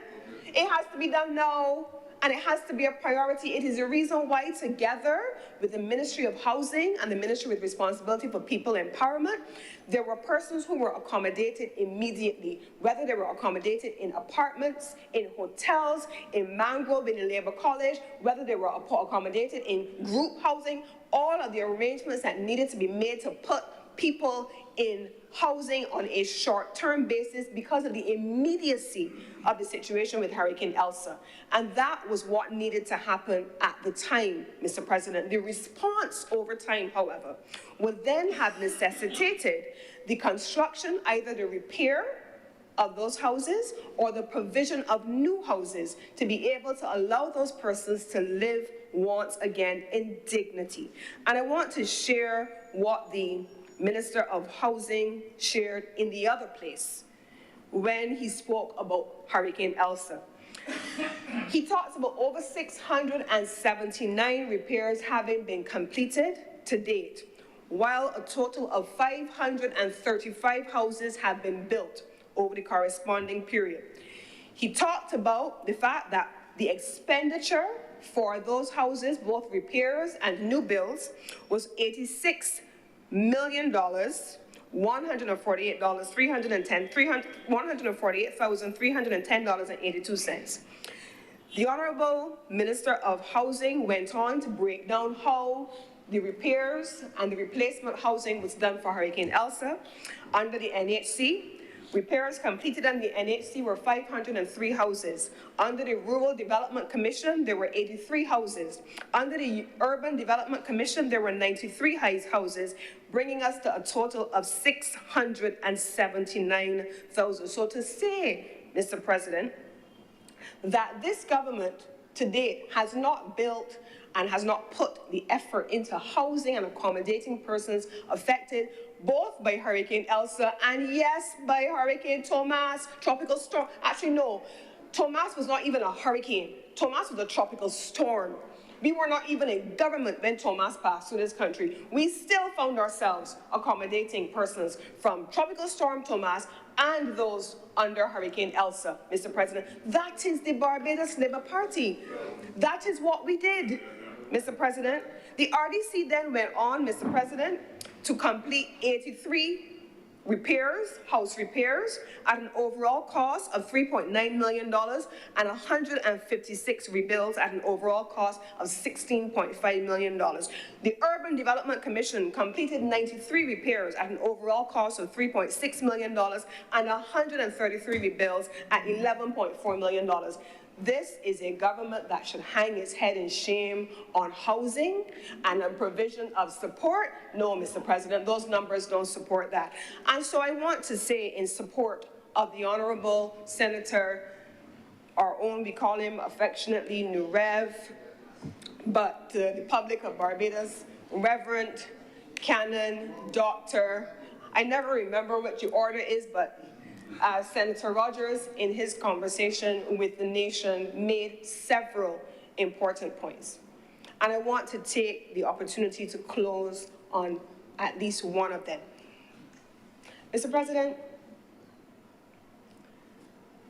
I don't know if it is possible for there to be a 25-year plan. In the energy sector alone, we have had 3-year plans and they have become outdated. They've had to evolve. Life happens, countries change, dynamic evolves, international circumstances change, costs evolve, our national circumstances may evolve. So 25-year plans are long range at best. But the idea that plans should not be made on short-term electoral cycles is something that I believe this Barbados Labour Party government certainly supports. If it is a good policy, there's nothing wrong with continuing said policy. Mr. President, I remember under the Right Honourable Owenath, there was a Barbados National Development Plan. It was actually, interestingly, a 30-year plan. There was a National Development Plan until 2008 when it ceased to exist in the mind of the government at the time. It was rubbished, discarded, and not seen as having any worth. But it was a policy that had been developed not just by persons who were specialists in their disciplines, but public officials who in their own right felt they had something to contribute to their country in its long-range planning. It was rubbished in 2008, never to be spoken of again. In our incarnation, you have heard me earlier today, Mr. President, say the Coverley model, for example, is something that not only did we continue, but we have replicated, and we can say that where it is justly appropriate and true. But we don't sit, Mr. President, like some do, and get glee over small points that they think they have made or small digs that they think they have made, because we function in the world where facts still matter. Facts still matter. So there are some who may think that they have made some great contribution to a conversation by dwelling in half-truths, mistruths, misleading information, information that does not reflect the reality, and in some instances, the disservice that is being done to the public of Barbados by not telling people what really is involved in governance over a long-range period of time. That is not mature democracy. That is not mature leadership. And we have to have honest conversations with our country. Agriculture is not dead. Today is not an agriculture debate, so I'm not going to get into the details of the agriculture sector even slightly. But agriculture is not dead, and the Minister of Agriculture, I am sure, is perfectly competent in his own right at the appropriate occasion to speak on the matter of the government's future plans for agriculture. What I can say to you is that today's housing debate has been reflective not just of what the government has intended to do at Bullins, but what the government is doing more broadly, and the government will continue to have open conversations, whether in this chamber, in the other place, via press conferences, via public statements, via press releases, and I encourage everyone to look in the authentic places for news and information on what the government's policies are. The government is not short on sharing, not short on talking. All of the information that is oftentimes asked for is there for all to see and all to be able to analyze and ask questions on. And we commit, Mr. President, to continuing to support the housing agenda of this country, which is not a Barbados Labour Party agenda alone, but it is a Barbados agenda. And that is most fitting today on the eve of November 30th. And with these few words, Mr. President, I beg to move that this resolution do now pass. Thank you, Senator Cummings.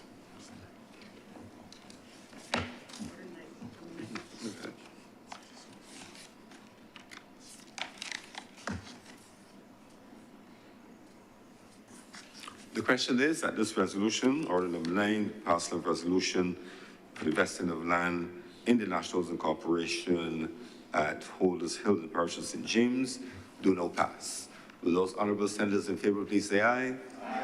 Those against please say no. Methinks the ayes have it. This resolution is therefore passed.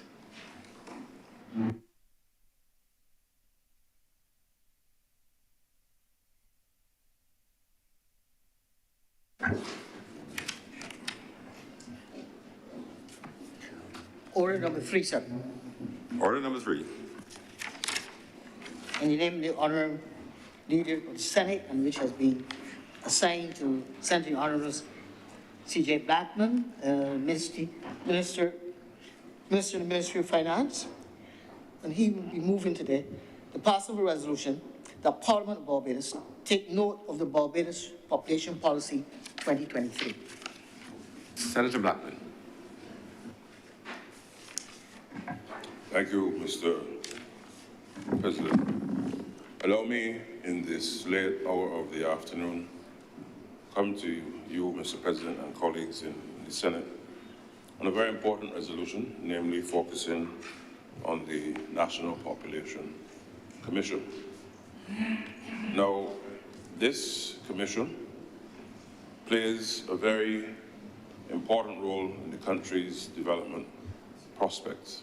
And I start there so as to set the tone for those who are following this debate as to why this resolution is here and the importance of it going forward, not just in the ordinary context of resolutions, but as we have continued to show over the last 6 years as an administration, bringing to Parliament bills and resolutions that matter to the people of the country, not just in a 5-year cycle between elections, but policies that will transform this country long beyond the cycle of elections.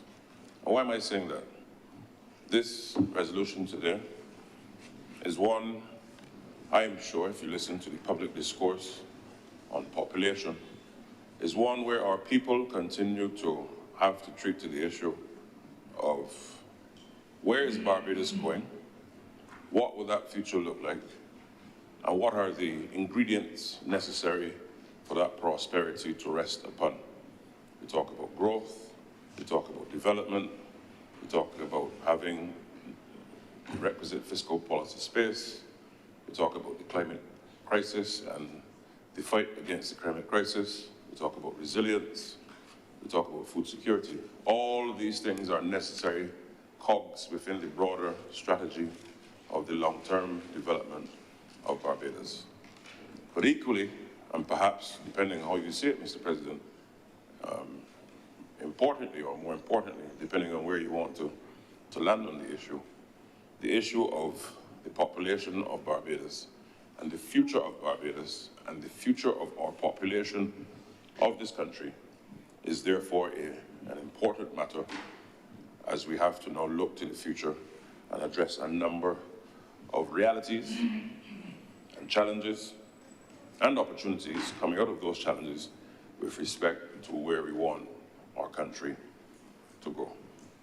And I start on that basis, therefore, and want to remind the House and the public at large that the National Population Commission was established some 7 months after this administration would have come into office in 2018. And of course, the Cabinet would have approved this. And you may ask yourself, so what's the relevance and the importance of the Population Commission? And just by brief introduction to share with the public, one, to produce and to publish a population situation analysis, commonly known in the speak, PSA, on the size and the structure and the health and the skills of the population over the next 20 years, on the assumption that no active population policy had been there at the time. So again, you heard it in different debates, Mr. President, but notwithstanding that we had major fires to out when we first came to office in 2018, it is almost as if this administration became a firefighting entity, notwithstanding our fire service, but of course, the political speak, there were challenges that we had to confront. But notwithstanding those challenges, the government saw it fit, as we do in our typical Labour Party style and philosophy, notwithstanding the challenges that you have before you, you still have to keep your eye on the long-term prize of development. And that is why I'm happy to be part of this administration. And secondly, and importantly, the focus of the Population Commission was to develop a draft national population policy so as to be presented, of course, to Cabinet for approval, based around setting the policy goals and population goals, and targeted interventions and strategies so as to reduce the population-related impediments in achieving government's medium-term and long-term economic and social goals, including recommendations that relate to legislation. Now, at this point, before I go further into the presentation, Mr. President, with your indulgence, allow me to thank and highlight a number of persons who would have worked tirelessly, and I really want to treat to this, some of whom are here in the gallery from the Ministry of Economic Affairs and Investment. Namely, we have with us, Mr. President, Mr. Patrick McCaskey, who is the Acting Permanent Secretary within the Ministry.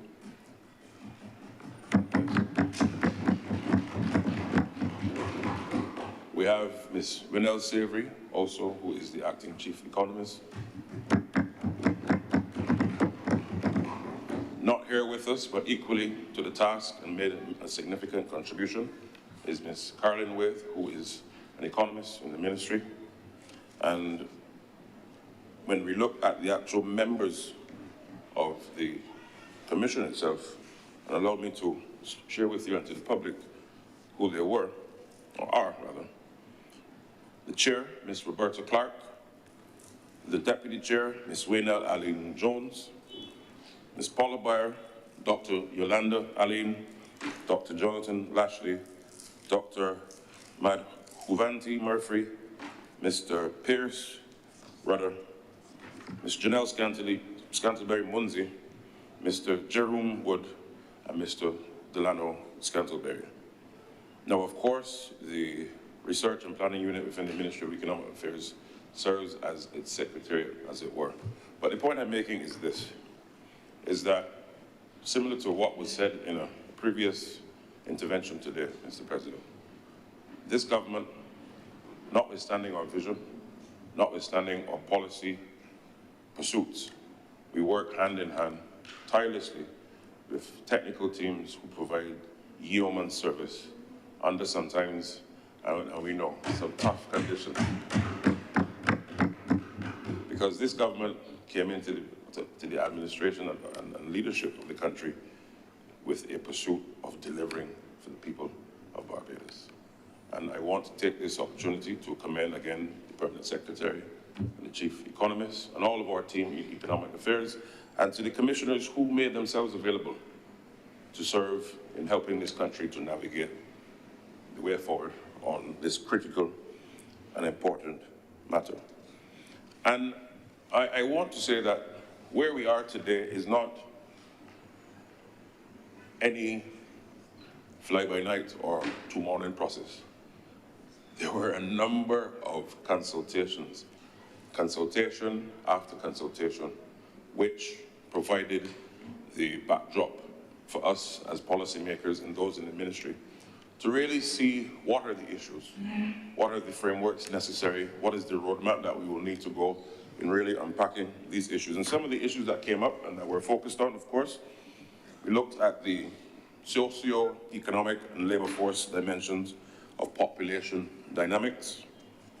We also took the opportunity, and those consultations yielded discussions around the issue of human resource development, labor force participation and supply and demand, the very important nature of competitiveness, diaspora, connectivity and remittance. And why do I pause here? Oftentimes we see our population only in terms of those who live within the borders of our shores. But Barbados has a very vast and robust diaspora around the world. And allow me to also pay kudos to our diaspora, whether they're in North America, in Europe, in the Caribbean, Latin America, Asia, Africa, Arab world. Because why? In addition to the remittances, of course, that families have been and continue to send to our country, it presents a major untapped, and I shouldn't say untapped because we've started as an administration to tap into it. And I know Senator King is actively involved with working with our diaspora, Minister Monroe Knight the same, so as to ensure that as we build out our policy space in the country, we tap into the significant skills that our citizens in Barbados continue to bring to bear, notwithstanding that they don't physically live here anymore. But their love and commitment to Barbados is a testament to where we need to go as a country and as a people. And why is this further important, Mr. President? Barbadians have left the shores in different pursuits. Oftentimes, and regretful, and Senator King and Senator Monroe Knight can treat to this one as well. Only this year, many Barbadians for the first time would have learned that this country produced not one, not two, but 3 presidents in Liberia. Barbadians have been in the business of going around the world and building new partnerships, new relationships, and building new skills, but that can help this country. And equally, Barbadians went to Panama and built the canal, the Carolinas, North and South Carolina, developed and founded by Barbadians, and bringing it now into the modern era. Our population continues to do well in international organizations, in regional organizations, in the multilateral development space. What is the point I'm making?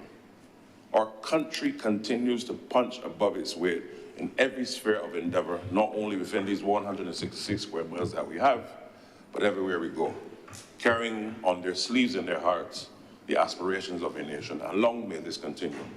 And I really want to use that point to also say to those in society who believe that the same way, and Mr. President, what is interesting, Mr. President, is the fact that when Barbadians do well around the world, every Bajan here is proud. Every Bajan here is proud. We are proud if they're doing well in sports, if they're living abroad and taking up a top position in a top Fortune 500 company, leading a world international organization, a sporting team. But therefore, Mr. President, Barbadians are, and we have to be equally on the reverse, not have an adverse reaction when persons come from around the world and come into our shores and enjoy the prospects that we have as a country. Because it can't be that we are proud to have our people leave and take up positions elsewhere in the world, but when persons from elsewhere in the world come here, we have a problem. We are not a hypocritical people, Mr. President.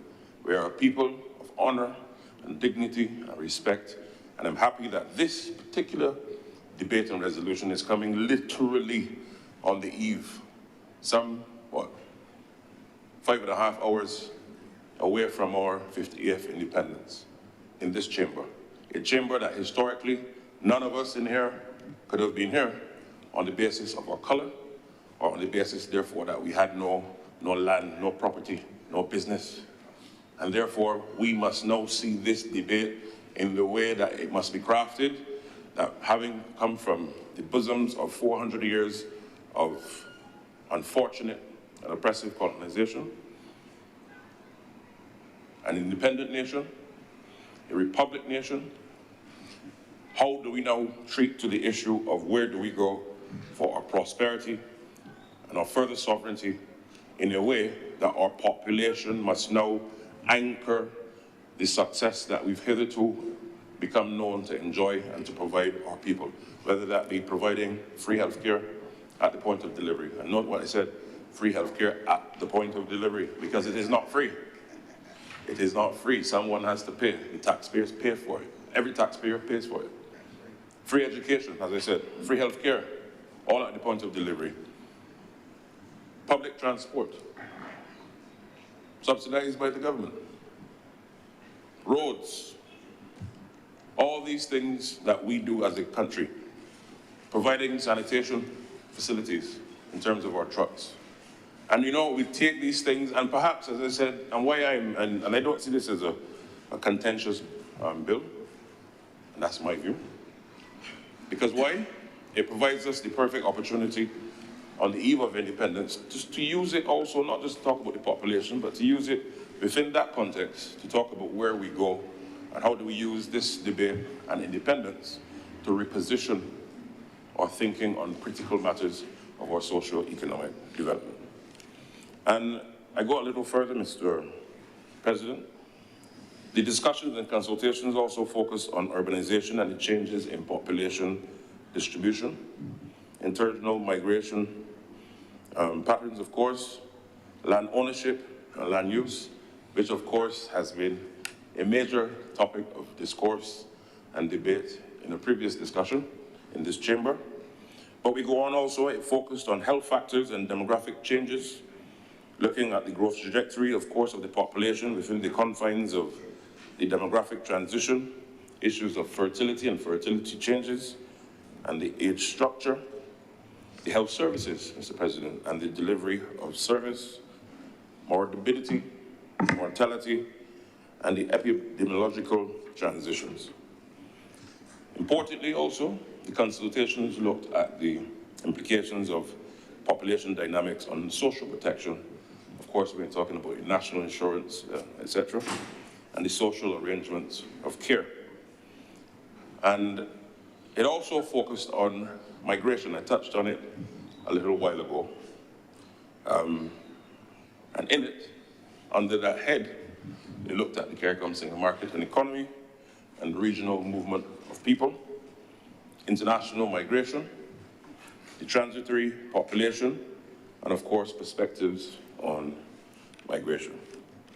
Now, if I should touch very briefly, Mr. President and colleagues, on the aspect of regional migration. This country, particularly if you know your history, and I believe all those in public life ought to know the history of Barbados, particularly within the last 70, 80 years, and our interconnectedness and our forever link with respect to regional development. Lest we forget that it was our national hero, the Right Excellent Sir Grantley Adams, who was the first and only Prime Minister of the West Indies Federation, who led, at the time, the region into where it needed to go, notwithstanding the difficulties that pursued or ensued thereafter. But we fast forward to the 1980s, 1990s, where, given the leadership of Barbados within the context of the region, the regional bodies or leaders in CARICOM made it clear that, given the history of Barbados and its commitment to regional integration, that it would lead, under the revised Treaty of the Chaguaramas, the prime ministerial responsibility with respect to the single market and the economy. Why am I making that point?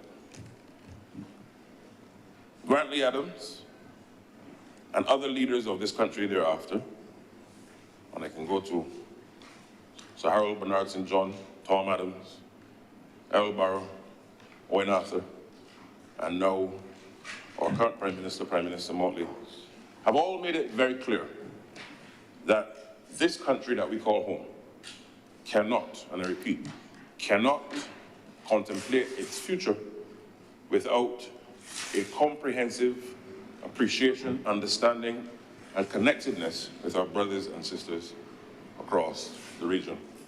Cannot. And that should not be a debate. It should not be a political divide. Because why? Barbados does well when CARICOM and Caribbean does well. And it takes a significant level of political maturity, and certainly our party, the party of Grantley Adams, as I described, Mr. President, is very clear in our mind. It's rooted in our philosophy.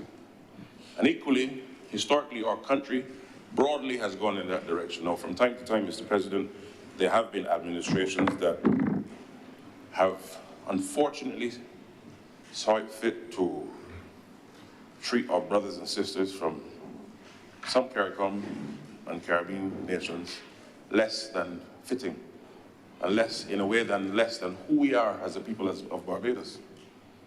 And let me go on the record to say, therefore, that all future generations of public figures and politicians in this country must never exercise on our brothers and sisters across the Caribbean, well, anywhere in the world, but in particular, our Caribbean brothers and sisters, treat them in a way that we ourselves would not want to be treated. But life has a way of sometimes correcting many, many wrongs. And that is why the good book says, Mr. President, if you humble yourself, I will exalt you. But if you exalt yourself, I will humble you. And luckily for us, we are part of a country right now led by Prime Minister Motley, who is providing stellar leadership, not just for Barbados, but for the rest of the region, particularly in the context of her prime ministerial portfolio on the single market and economy. And I make that case because why?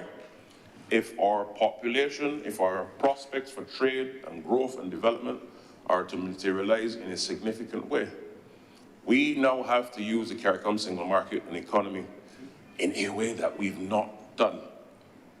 The policies are there, the framework is there, the treaty is there, the revised treaty is there. But let's ask ourselves, how have we unpacked all that have gone before us? Prime Minister Motley has and continues to make her contribution. We have a CCJ where our own Sir David Simmons was the champion of the CCJ. We have the institutions. Barbados is at the core of CARICOM. But in the context of a population discussion, ask ourselves, do we have an adequate population size? And I know this one continues to be one that is very dear to many people. Some people informed, many people uninformed. And I want for us to, as a nation, contemplate a future where Barbados serves as an anchor to the region, notwithstanding our small size, but a country that has the prowess economically, socially, underscored by strong social institutions in education, strong social institutions in terms of law and the rule of law, and institutions that provide for growth and development. And if our manufacturers, current and future to come, are to have markets across the region, they have to look to our region. Of course, you look further afield. But the question also is, how do we ensure that the movement of our citizens into CARICOM and our brothers and sisters into Barbados is a more seamless one where we can unlock our true potential as a region. And therefore, within the context of population, how do we ensure that as our population moves outside to tap into new areas of growth and development, that we also still have on the ground here in the country an adequate level of citizens and residents that can service our development and prospect needs. And therefore, CARICOM provides us also with that strategic buffer where our brothers and sisters can come with their skills and their families, not only to make up a number, but to add significant value to our country's development. Now, when you look at some of the general findings of the Population Situational Analysis Report, Mr. President, you would see a number of staggering figures, very staggering figures. And I want to encourage our country on our eve of independence and Republic Day to listen to these figures, and as they eat a nice conky tomorrow, ask themselves, how can we address some of these, yes, and conkies with raisins, how can we address these challenges? What are some of the challenges that the PSA yielded? Barbados has had a consistent decrease in birth and fertility rates since 1960. I repeat that, Mr. President, because it's quite staggering. Since 1960, Barbados has had a decrease in both its birth and fertility rates. Second of all, the fertility rate has been below replacement rate since 1980. Now, it's interesting that most CARICOM countries are facing similar declines in birth and fertility rates. Now, of course, there has been increases in the aging population and progression of large-sized cohorts to older ages. Equally, it also yielded that Barbados had one of the lowest population growth rates, namely 24% within the context of CARICOM between 1960 and 2018, which is some 6 years ago. And in 2018, Barbados had the highest population density, of course, in the CARICOM space.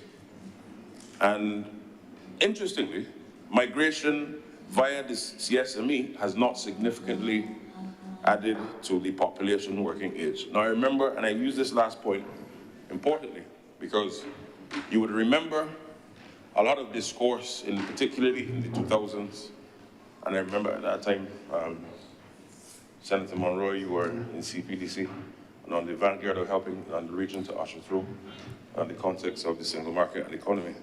There was a lot of discourse, Mr. President, you may recall, where there was a fear of an influx of citizens from around the region into Barbados, because persons were saying we had the strong pull factor and that we were going to be overcrowded with citizens from across the region.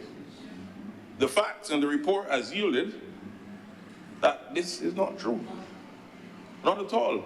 And as it is saying, that notwithstanding, of course, citizens from the region have come, it has not added significantly to the population working age. In other words, we still are woefully short of people to work here. Now, there are those who will say we have too many people on island, and that is not true. Because in a small society, if you see a lot of people, you think, ooh, there are too many. But in terms of our economic needs, our social needs, and I want to stress on the social needs, our social needs that we've enjoyed and that have been catered to over the last 40, 50 years have been met because of a population being able to service them in national insurance and everything in terms of education, etc. But because of this decline, we now have to correct a number of wrongs. And sometimes if you scroll through social media and you pick up our phones, we go on our tablets, you go on wherever, you hear the argument, how can we increase the population, but I already have 1 or 2 children? You hear the argument, Mr. President, the cost of raising a family is not the cheapest.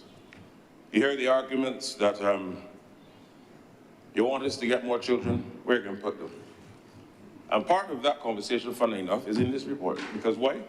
This also helps us to, as policymakers, understand the needs of the country going short, medium, and long term, and where we need to go in terms of housing, in terms of provision of education facilities. And equally, one of the things coming out of the report is that because of the situation where the population is not growing as fast as it should, there are more spaces also within our education system. I remember back in my time, and I'm still a young man, Mr. President, 25 years old. But seriously, when I was in secondary school, you would have, on average, plus or minus 30 students in a class. Now, on average, you're looking probably 21 or so. Because why? The drop in population is starting to manifest in a very real way. And I want to use that as a point of further reflection and departure. Because why? Because our people are not getting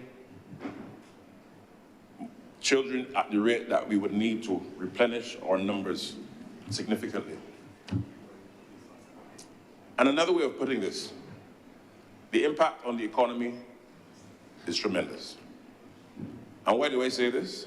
They might ask, so then we need to get more children. But even if, Mr. President, and I've said this before in another place, even if all of us in this country tonight on the eve of independence had to try to contribute to solving this problem, we wouldn't adjourn this yet, Mr. President. If all of us tonight in this country, over a fine dinner and a Barbadian spirit, the oldest rum in the world, decided that we are going to put ourselves in a place to try to address this problem, 9 months from now, we would have a short fix in terms of numbers. But in terms of working age and contributing to the national insurance system and everything, that will take another 18 years for us to treat to the problem. Why am I saying that? We therefore have to find a solution now and in the medium term to reposition the country to be in a way to treat to this short haul of a shortage on our population. Because why, as I said, and to make it in simple language, we have more people dying yearly than people that are being born. Very simple. And that is the challenge. So the question then becomes, how do we treat to it? Of course, the report also looked at the dynamic and the nexus between the population dynamics on infrastructure, as I said, on the labor force, the health sector. And the main findings are that over the next 30 years, the dependency ratio will grow to nearly 2 dependents per person of working age, Mr. President, with a higher presence of elderly dependents by the year 2050. So we're talking another 25 years, 26 if you add the extra month that we have for the rest of the year. Equally, care of elderly currently accounts for just under 20% of total health expenditure and is expected to nearly double its demand for financing. In other words, our population, now we're not getting higher births, but our people are living longer. And the question is, how do we now ensure that we have the amount of working population that can service the needs of our citizens and residents who are living longer, and therefore tapping into our national social security protection system, national insurance as we call it. This is a real conversation and contemplation that our people must go through.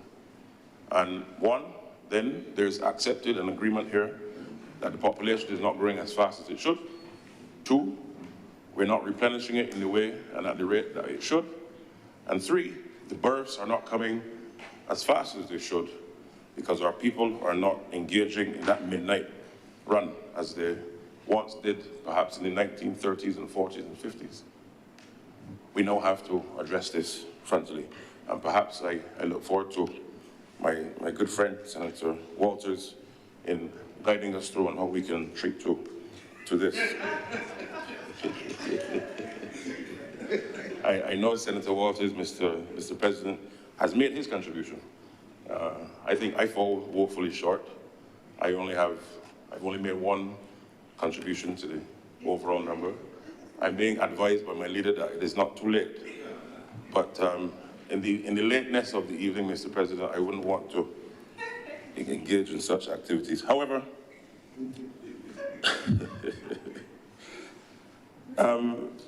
when we look, therefore, at housing, and we've looked at housing earlier, Mr. President. But because of the decline of the rate, notwithstanding, of course, there's a demand, significant demand for housing, for future population needs. Given where we are right now, there is adequate, and not adequate in its totality, but there will be adequate housing for the growth in population. And what is beautiful about this, and I want the population to cast their eyes to the Barbados Investment Plan 2035, because that plan outlines a clear roadmap as to the investment needs of the country, sector by sector, and the government is working to ensure that investment in housing is also matching the priorities with respect to where our population needs to grow. Because the truth of it is, and which brings me to this other part of my presentation, given the fact that we are not having enough births and we need people, we are going to have a real conversation as a nation, and that's why I'm so happy that this conversation is happening on the eve of our Independence and Republic Day. We have to have, therefore, a real conversation, having accepted that we have a low rate of births. We need people. And if Senator Rogers and those on this side, yourself, Mr. President, we've all played our part in some way or form, but it's necessary but not sufficient. We therefore have to look outward to bring in people into our country. And that is why also too, the strategy to engage our diaspora is so important. Mr. President, the diaspora is not just the first generation or second generation of Barbadians, but it is also a number of persons around the world who have their Bajan parents, grandparents, great-grandparents, great-great-grandparents. And the government, of course, is looking to expand the areas and to see how far back we can go, because that unearths, therefore, a wider pool for us to consider. And a number of persons from the diaspora have contributed significantly to this country, both in and outward. And it's almost a sense of history and fate that, again, this debate is taking place within the context of the diaspora and population on the eve of our independence. Because tomorrow, Mr. President, would mark the 100th anniversary of the birth of a titan, a political force, a woman who has transcended every conceivable barrier that you can think of, a woman who was born in Brooklyn, United States, New York, United States, coming here at a tender age with her mother, who was a Barbadian, and lived with her grandmother. Who am I speaking about, Mr. President? None other than Shirley Chisholm. And tomorrow would be her 100th birthday had she been alive. And I want for us as a nation to forever give reverence to her for what she's been able to achieve, not just as the first elected woman to the United States Congress, but equally the first person to seek nomination in a major political party in the United States, who was an African-American woman, who was African-American and woman, who then led the way to open the door for many of the great political figures we now know. So before Hillary Clinton ran for president of the United States, of course, as a woman, there was Shirley Chisholm. Before Barack Obama became the first African-American to run for, well, to run and win for president of the United States, Shirley Chisholm paved the way. She did not win the presidential nomination, but she paved the way. So much so that one of his, meaning President Obama's, pursuits when he was president was to honor her formally as president for her contributions. And let me take the time to commend Prime Minister Motley and Minister Monroe Knight and Senator King and those in the Ministry of Culture and Foreign Affairs, the Prime Minister's office, who have been actively working around the clock to ensure that as we celebrate our anniversary of independence and Republic Day tomorrow, that of equal measure, the country is paying homage to Shirley Chisholm in a major way.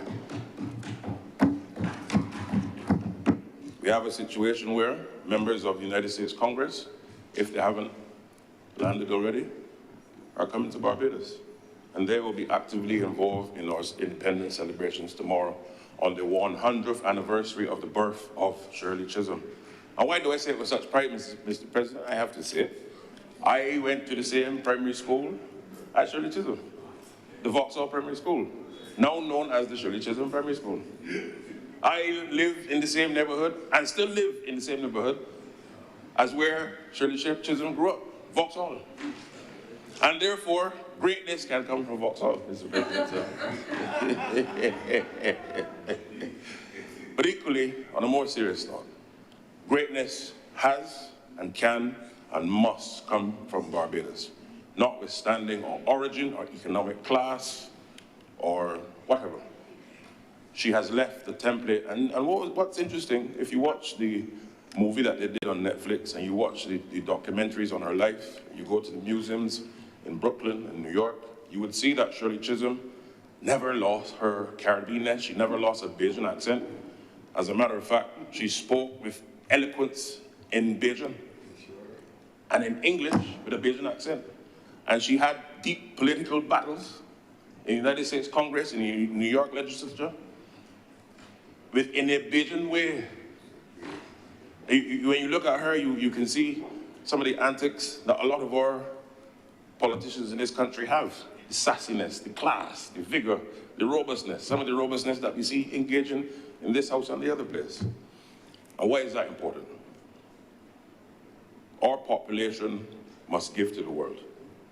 And Barbados must be a conduit and an environment, for people to thrive, people to go to the world and conquer. And not conquer in the traditional sense of our colonial past, but conquer in a way where we add value. And as in the words of Shirley Chisholm, we must be unbought and unbossed. No one must determine for us who we align ourselves to and what our foreign policy looks like, what it feels like. No one must tell us that notwithstanding that a hurricane is on your door every year and there are climatic events that cause you to be on the front line of disaster potentially, that you should still support us pursuing a certain economic policy. Unbought and embossed also means domestically that notwithstanding that you might have political rumblings in your political party, that you should stand up to your leader if he or she, but in this context there's no she here, if he wants to gag you, Mr. President, and tell you he can't talk to Senator Blackman because he's on the other side, and the next time you talk to him, he can get you kick out this party. Yes, these things happen, Mr. President. Man, if you only know, Senator. If you only know, Senator. But anyhow, Senator, on the other side, we were talking another time. Ain't that time yet. We ain't gonna talk it today. This is a different kind of debate.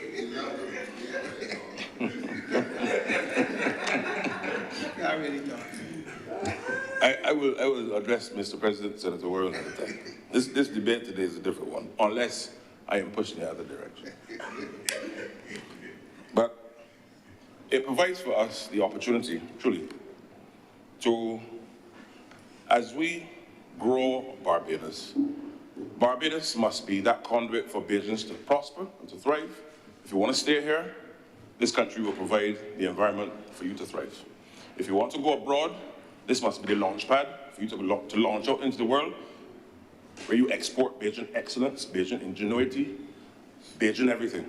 Just like how, for example, Sir Garfield Sobers, Rihanna, Prime Minister Motley, Rupee, you name it, John King, all of them, Alissa Hines, have done, Craig Braffett. Help me, cricket young lady, Haley Matthews, DeAndre Dottin. We have so many examples. You have Otis Gibson from Sion Hill in St. James, who not only played for Barbados, who not only played for the West Indies, but he was the coach of England. Right here in Barbados, we influence the world. And this is an independence message to our people, Mr. President, notwithstanding that this is population. Because why? We have to ensure that we influence the world. Vassar Drake's another product from St. James. Continue to influence in a major way. I can talk about Geoffrey Archer. Geoffrey Archer went foundation. And he won a foundation, and Mr. President, you'll be equally proud as a fellow foundation alumni with me, where Geoffrey Archer, having gone to school in St. Philip, learned the cricket in the streets, in the road, at Hilda Scheme, in the neighborhood, went on to foundation school, and then he went on to represent England and won a World Cup for England. Now, we may take these things for granted. I certainly don't. You have Jordan. What's his name? Chris Jordan. Yes, he went to the other school. I understand, I think Senator was his teacher? Exactly, I wouldn't hold it against him. Notwithstanding. Senator Morris was his teacher, but he did well. The point I'm making is, whether we stay here, Craig Braffett, of course, Kyle Mears, Jason Holder, Gordon Greenwich, Desmond Haynes, Collis King, Black Bess St. Peter, of course.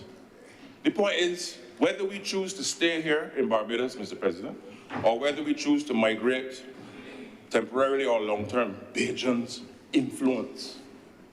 But we must influence strategically and with humility.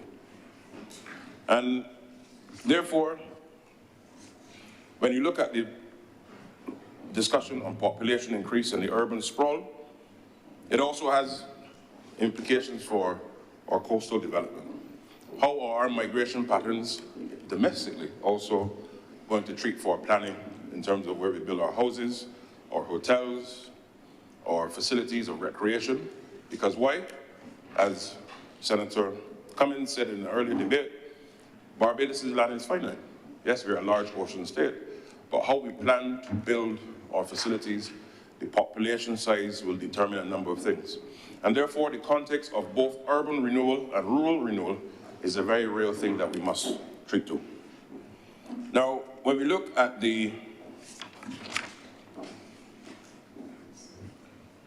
some of the institutions that would have helped us in this front, I want to publicly commend, certainly as Minister for Economic Affairs, the United Nations Population Fund, who would have worked hand in hand at the onset, from the time they knew and they were approached by the government of Barbados in helping us to build out what we have here before us today. And let me place on record the government's appreciation to the United Nations Population Fund and their team at this time. And also the services of Dr. Godfrey St. Bernard, who would have worked in a consultative capacity as well in helping us to build out, given his expertise. And the point, therefore, Mr. President, is that we are on the cusp of significant transformation. Yes, we have our debates from time to time in and out of this chamber, but every Bajan, irrespective of political divide, must be proud, in my view, and this is the view on this side, must be proud of where we're going as a country. But there's a major thing that can impede that prospect. And therefore, the policy goal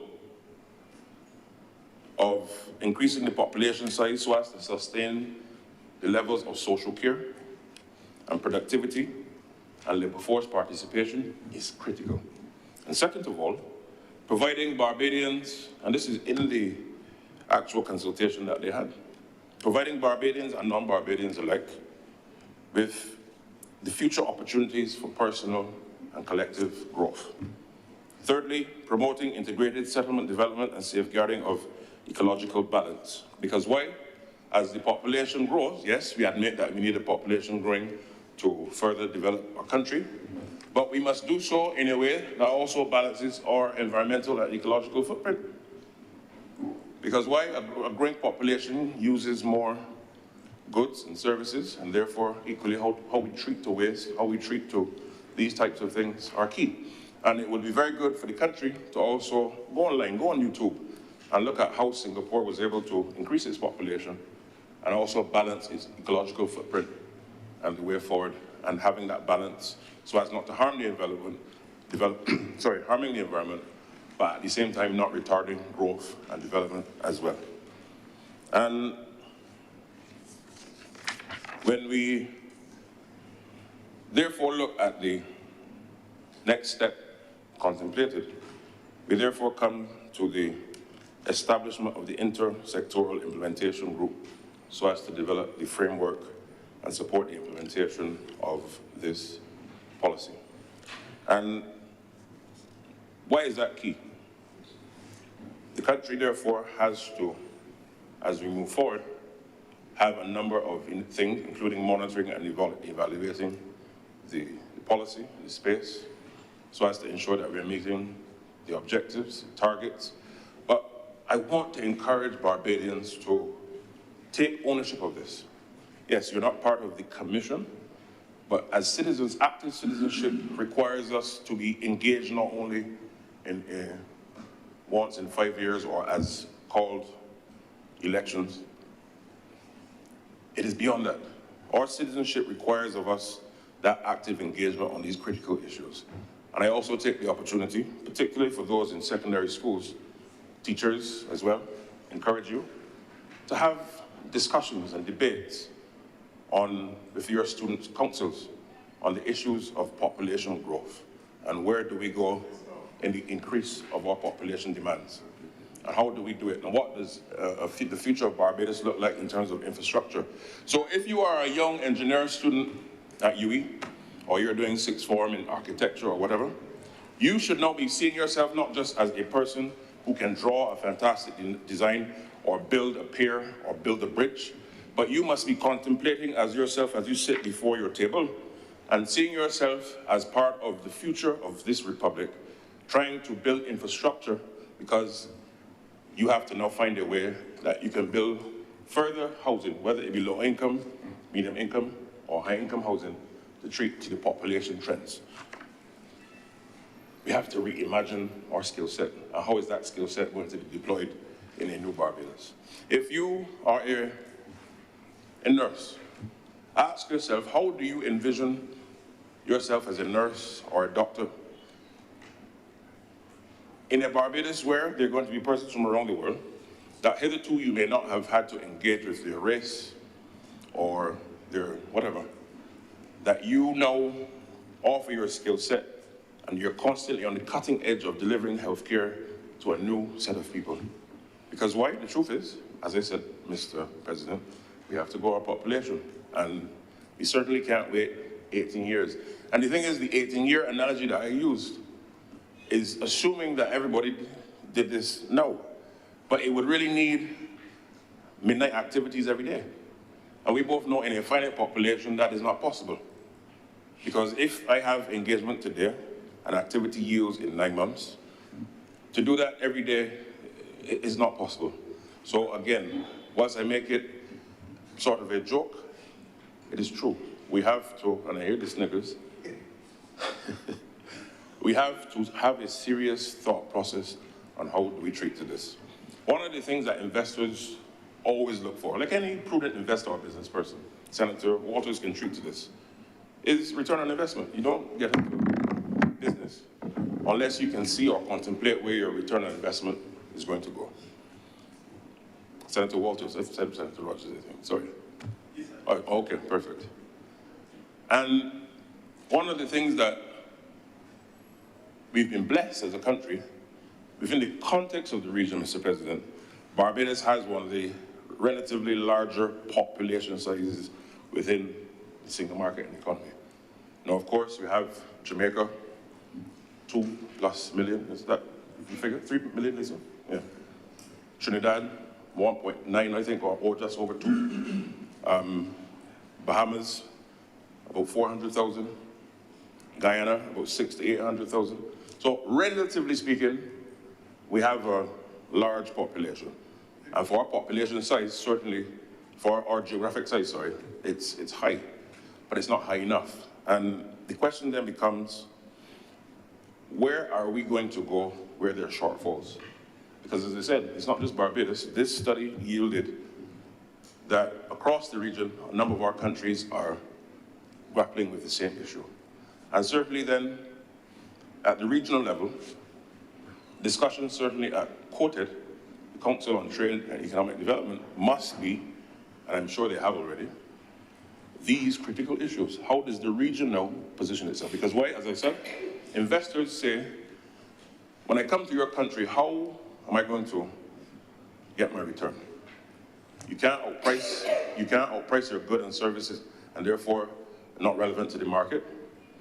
Because why? A lot of foreign direct investment and investors come from investors who are used to investing in markets of 200 million, 300 million, 60 million. On the lower end, 40 million, 20. You get the point, Mr. President. And therefore, a country of just shy of 300,000 people and a declining birth rate, how does the future of not just foreign direct investment, but business look like? And therefore, as a region, we have to, in my view, treat to this on a collective basis. And first of all, internally, there should be that freedom of movement that we've long discussed, where we can meet our needs. And to those who cannot fight the urge of xenophobia, I want to say to you, history has shown us that those who you relegated are now the fastest growing economy in the world. Humble yourself. And we have to learn that lesson. We have to learn that lesson. But equally, the government will continue, of course, to provide the space for our Barbados to thrive. But Barbados must also, as I said, see the world, Mr. President, as its playground, as it were, to use the phrase. I, in my own personal experience, the leader of government business is him. When she would have gone to UK and Kenya, working not on behalf of Barbados, but on behalf of member states through the Commonwealth Secretariat, using the skills that she would have gleaned here and gotten here in Barbados, and at UE, and in Washington, D.C., when she served the mission there. And she then went on and moved from serving Barbados in an international context and further abroad. I too, similarly, did the same thing. Left this little rock, went to the UK, worked at the Commonwealth Secretariat, went to Geneva as our representative there, went to the ILO, and then served a broader global space, but still carrying my Bajan-ness and the flag of Barbados. And I want to encourage every single person in this country, that is now the republic that we must march forward and chart. Because this is not about saying I have a Bajan passport and I want to travel down to the islands and go and, buy a bus up shot and come back. No, fine, do that on a weekend. But ask yourself, how do you use your passport? How do you use your passport to see the world? Not just to shop and to travel and to go on Instagram and TikTok. That is good. But to use your passport and say, as a country with a strong passport, a strong education system, a global outlook, how can I now move through the world and influence the world, and to also use my God-given talent to help influence? And therefore, our population now must also help the country to bring in foreign exchange, technology transfer, and bring in some of those ideas into this country. And it provides for me, in my view, the basis on which the future of Barbados should look like. An outwardly looking, competitive and robust jurisdiction anchored by serious Bajan values, humility, even though, of course, our motto says pride and industry, so we are proud people, but that pride is not arrogance. The Bajan must not be arrogant. It should not be subservient. And we are not subservient to anybody. We are equal to anyone else around the world. And this population must be the population that can speak to social justice, both domestically and abroad. This population must be the population that can use its education system to find global solutions to global challenges, whether that be climate, infrastructure, health. Who better, Mr. President, than a population on the front line of the climate crisis to provide solutions for the climate crisis? So our universities must work hand in hand with our young people to find solutions for fighting the climate crisis. We continue to see innovative ways of climate finance coming from Barbados. The idea of the Bridgetown Initiative, which is a masterpiece of global advocacy for the reform of the International Financial Service, International Financial Infrastructure, sorry. We have to now use our ingredients that we've used for the last 58 years in a way, and I always say it, a simple Bajan analogy. For the last 58 years, we've been using our finite resources, which have produced a sweetbread. Our resources and ingredients have not changed, but we must now use those ingredients now to make either a rock cake, a currant slice, and reorder our ingredients. Because why? We're not blessed with large deposits of oil, gold, bauxite, aluminium, large landmass, waterfalls. But what we have, Mr. President, is a population that has access to free education at the point of delivery. And it is this administration who came in 2018, also correcting the wrong of not also when our citizens couldn't go to UE anymore. On top of that, we restored it and allowed for students, if they attain a first class, honors, or upper seconds, to get their master's what? Free at the point of delivery. We are building out the capacity of the country. And this country must now, again, have a global outlook. And I want to challenge every young person, particularly those between the ages of 15 and 18. And parents, I'm speaking to you as well. Everything your child now does has to have almost like a chart. One, how can I get this to do well in Barbados? Whatever it is, football, cricket, netball, you name it. How can I get this to do well in Barbados in the context of business? And the surplus of that success should be exported.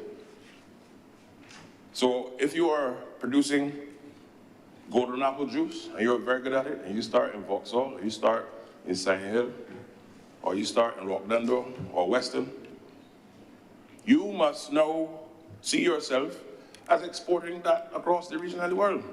It can't only be that the people who manufactured Florida orange juice can export things to Barbados. True? We must get our population into the thinking of being exporters of world-class Barbadian goods and services. Imagine, we have, per capita, we don't only have the best cricketer in the history of the world, but per capita, nobody can touch Barbados. Allow me to speak a little bit right here. Nobody can't touch me when it comes to cricket. A fact. But how have we pivoted, in addition to the nostalgia and a few events here and there, how have we repositioned, just like how Brazil, and I know Senator King agrees with this one because he's passionate about it, how have we repositioned our population which churns out cricketers? The best cricketers in the world. Barbados is a manufacturer of cricketers. That's the best way I can put it. But how have we converted that into bringing that global track record, proven track record, and our Barbadian brand, and bring the world here to learn cricket? I'm not necessarily in a formal academy, you have to stand up and bowl like this. No. Look at Salt, Mr. President, from UK, England. Who came down here and let me bout? Because why? He grew up here, playing at Harrison College. He knows the Bajan style of cricket. He didn't get into any formal cricket. Perhaps in his later years he did. But Barbados was that conduit and space that allowed for him to have that bravado. And it's notwithstanding he's on the wrong side, because ever she was playing for West Indies. Sir? Bethel. Yeah. Yeah, and Bethel too. Ah, okay. Well, then thank you for the clarification. Yeah, Bethel grew up here. Okay, my correction. But the point is, that Bajan bravado allowed for him to now put some licks in us in our backyard. And notwithstanding that the licks were hot there, it is a model that we should be proud of. As I said, I go back to Otis Gibson, I can call names. Barbados. People should be coming here in a facility built to the state-of-the-art quality hotel and pools and training facilities in cricket. I envision a pitch in the middle, and you have resorts and villas around where people can come and rent and go and watch a cricket game and learning the rudiments of West Indian cricket and Bajan cricket. Brands. You have a situation where Elron Edie, Sergeant's Village, right next to Vauxhall, the primary school, the same Vauxhall primary school, now produces bats. I think it's called Trident, for a number of West Indies and Indian and cricketers from around the professional world, right there in Sergeant's Village. But again, how do we put that to scale and not a one-off? This population, Mr. President, is a population that is bursting with creativity, ingenuity, and resilience. Because let's face it, Barbadians have not had it easy over the last, not just 400 years, but coming down narrowly now, over the last, 50, 60 years. The global challenges have presented us with a number of obstacles.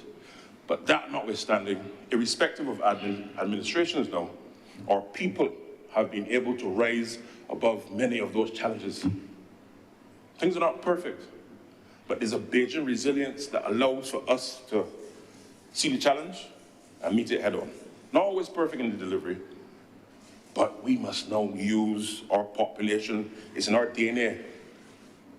Irrespective of if you're African, or Indian, or white, Asian, once you are Bajan, born or adopted, this population must now be the population that helps to change the world.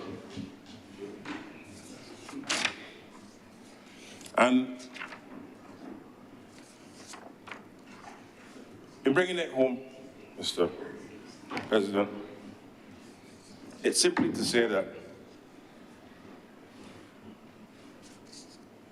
when we look at the issue of managed migration, we're going to have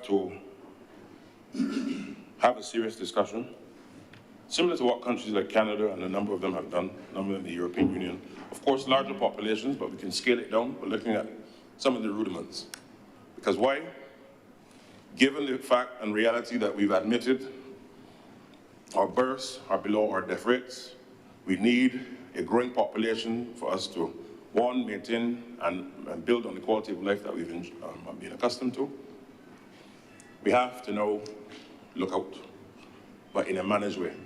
It is not open your door and come.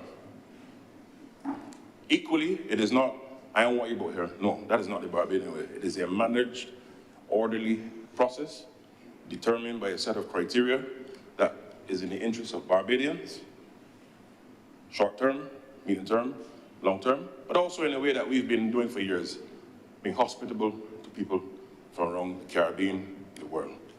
And therefore, as I close on this, at this particular time, I want us to use this moment of independence to reflect, to take pause tomorrow as you go about your ordinary business, whether you're going to the parade, whether you're going to the beach, whether you're just staying home, you're reading a book.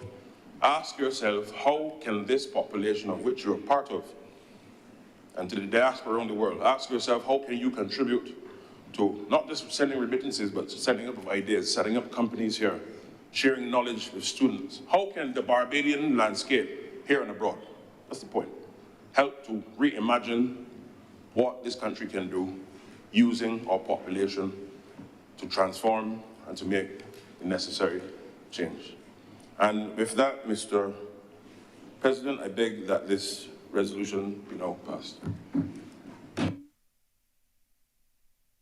Thank you very much, Senator Blackman. Speakers? Senator Walters. Thank you, Mr. President.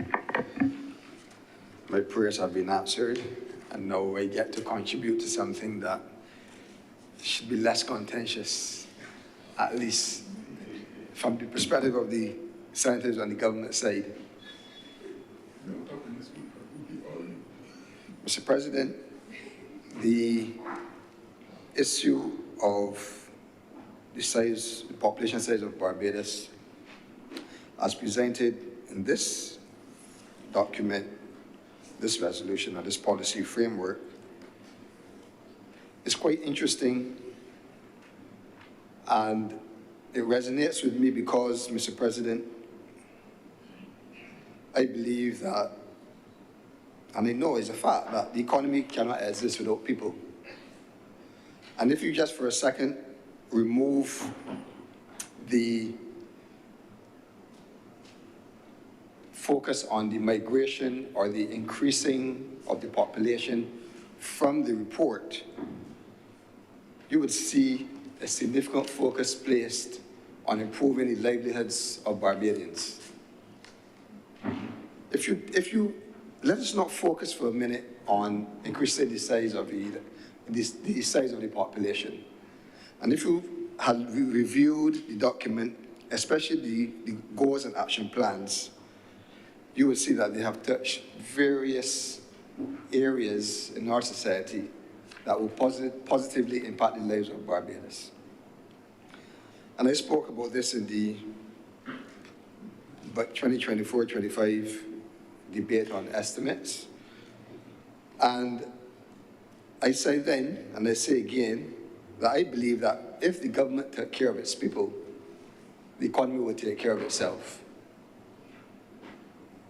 And this today is an example, as I said, if we don't rush to the increasing of the population just yet, if you focused on some of the content that focus on improving the livelihoods of people, education, healthcare, infrastructure, housing, retention of our people here, encouraging our persons who've gone abroad to come back to Barbados.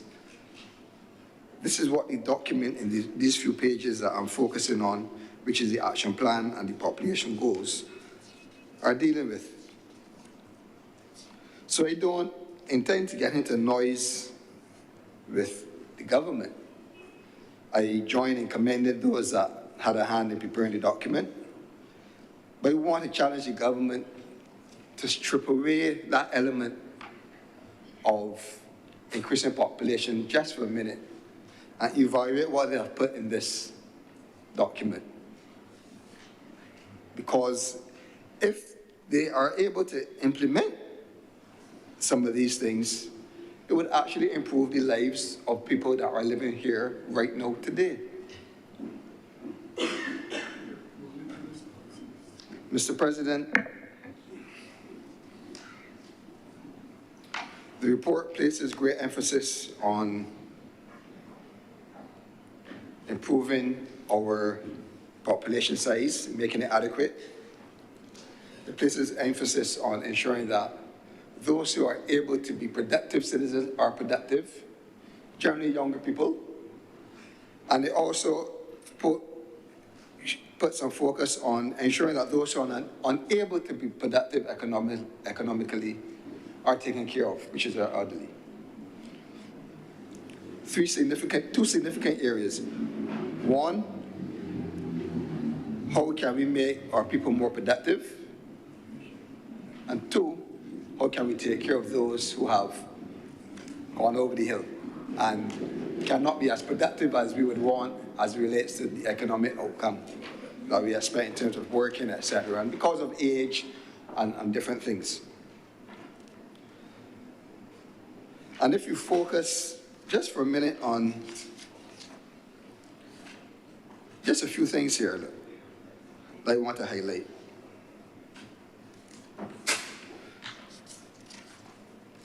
Again, I'm not focused yet on the increase in the population size. I'm just focused on, if we zero in on those things that address some of the social issues that we're having, some of the things that Senator Blackman spoke about, in terms of how do people respond to the notion of increasing population, of childbirth. Cost of living is a real thing. Access to housing, access to quality education. We have good education, but it can be improved. The diversity in our education product being able to access food. You know, things that traditionally will become very political. But as I said, this is not a B versus D conversation. This is, we have in our power the ability to treat to a lot of ills, a lot of things in this society today without even, that would improve our economy without even increasing our population. I'm a firm believer of that. Firm believer of that. So, while we're not against the drive to increase the population, I'm just bringing to the attention of the chamber that when you strip away the migration talk, when you strip away the movement of skilled labor from CARICOM, etc., there is significant benefit in what we already have in terms of if we were to implement some of these things in here right off the bat. And if we were to focus on our people more. Because as I said, we have a bank holiday tomorrow. A bank holiday is a blow to the economy, if you look at it that way. And it's a Saturday, right? So it just goes to show that when people stay home and lay down and rest and go to the beach, or in the case of tomorrow, come to the Independence Parade and their independence celebration in the communities, etc., it does have an impact. It does have an impact in our economy. When on Sundays there's similar activity happening, we are losing space in the economy.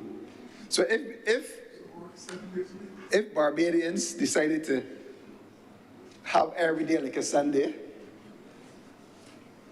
we would be in a state of disarray as relates to having economic value. So I'm just trying to say that the people are a very important component of the economy.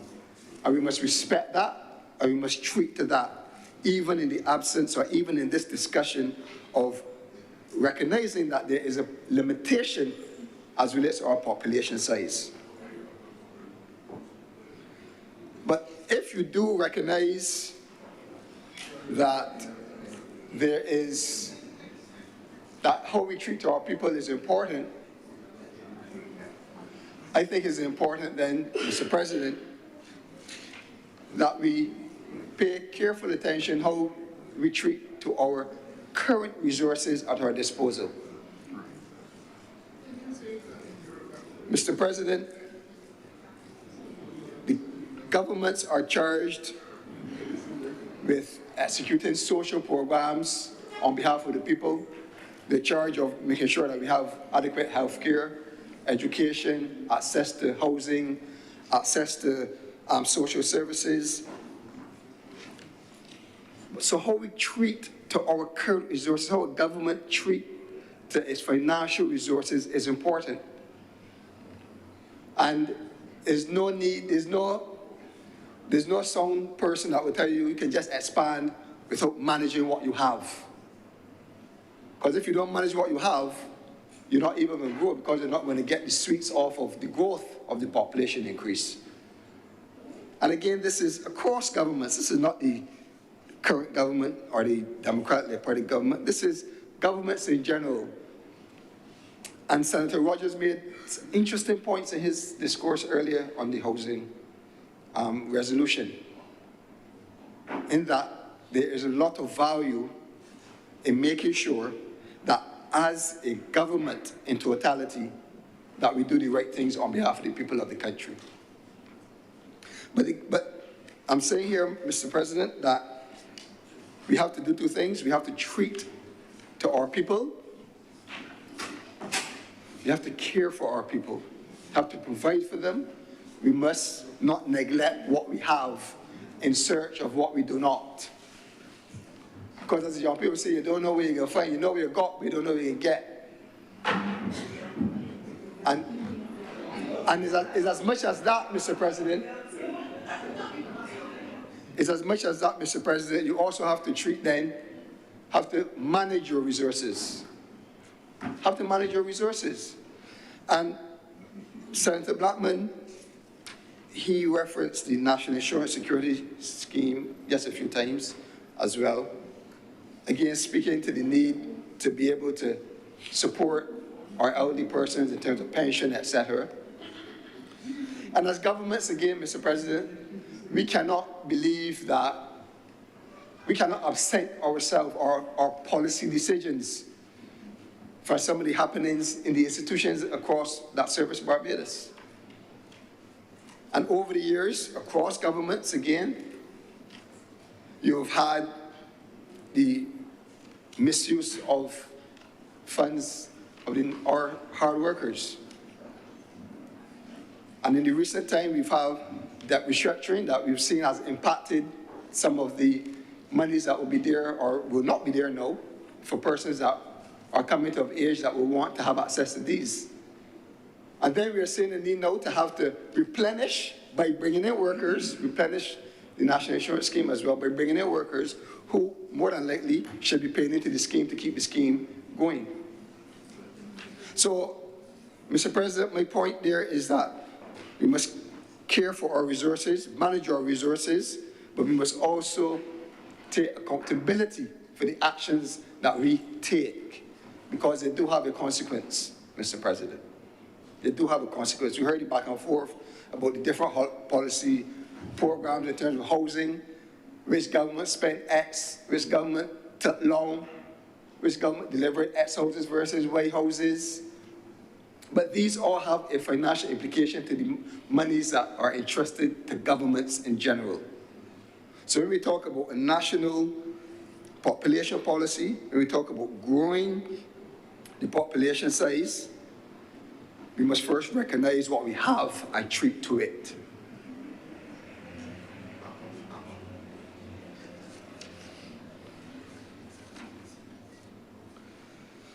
Mr. President, I think that the government does have a plan in their heads on how they think that they will treat to this.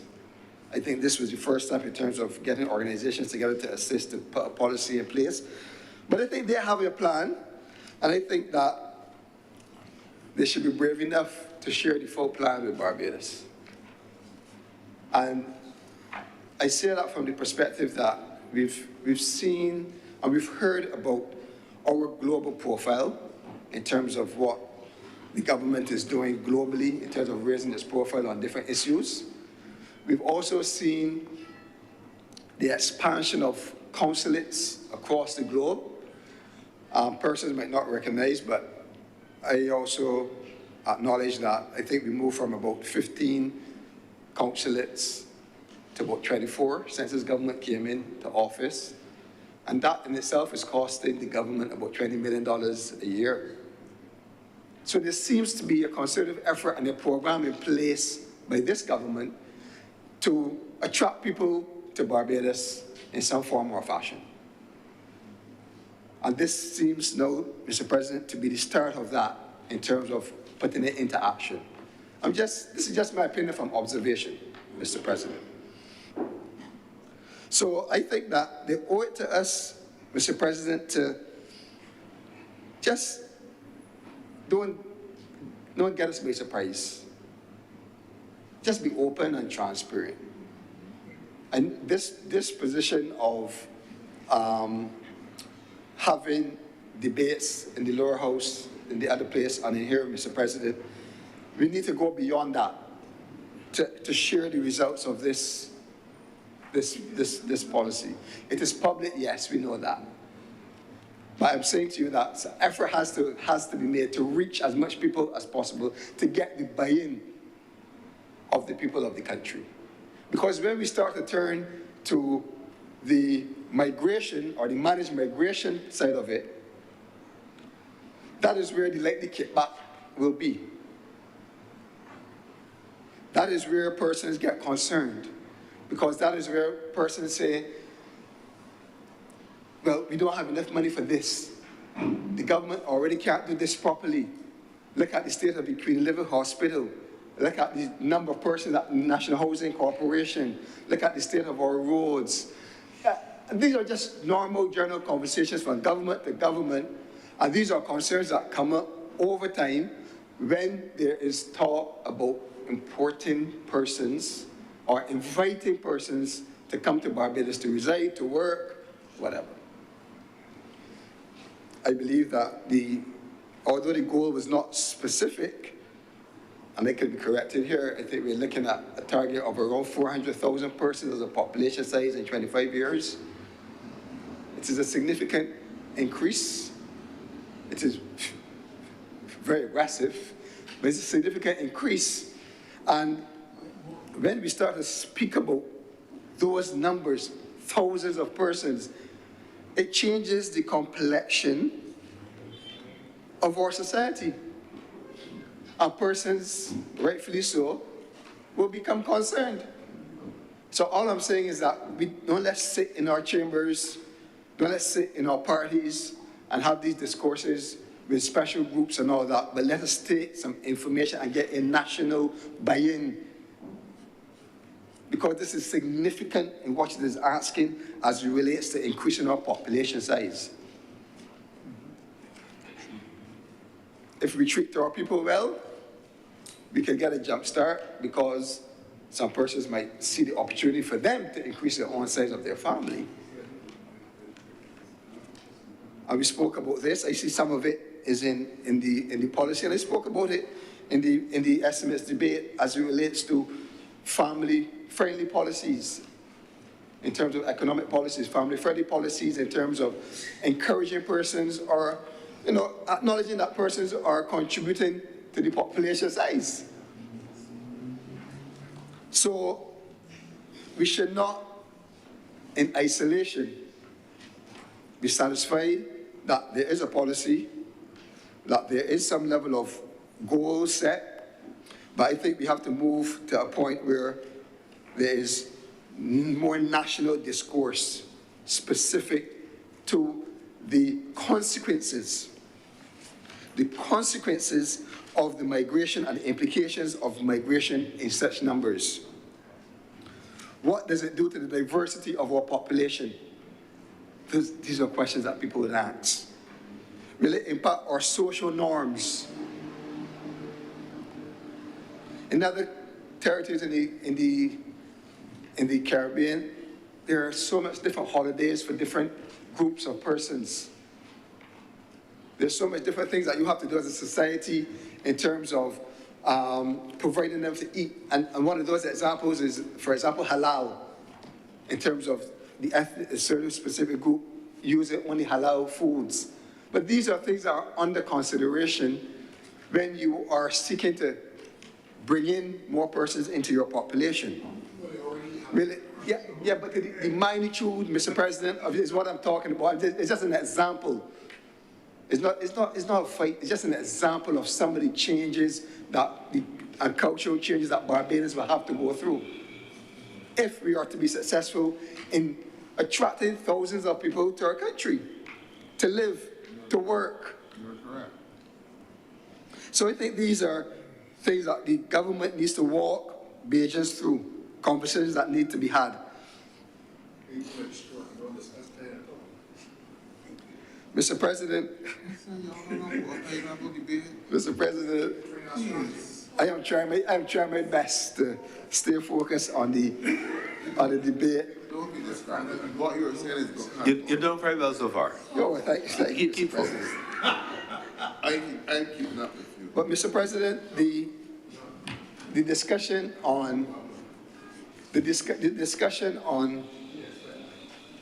the increasing population now specifically is, and I think the government always paints this picture that a set of persons are always against persons coming into the country and etc. There has to be an opportunity for persons to ask questions and to raise issues that will have consequences to the whole notion of migration. It has to be, right?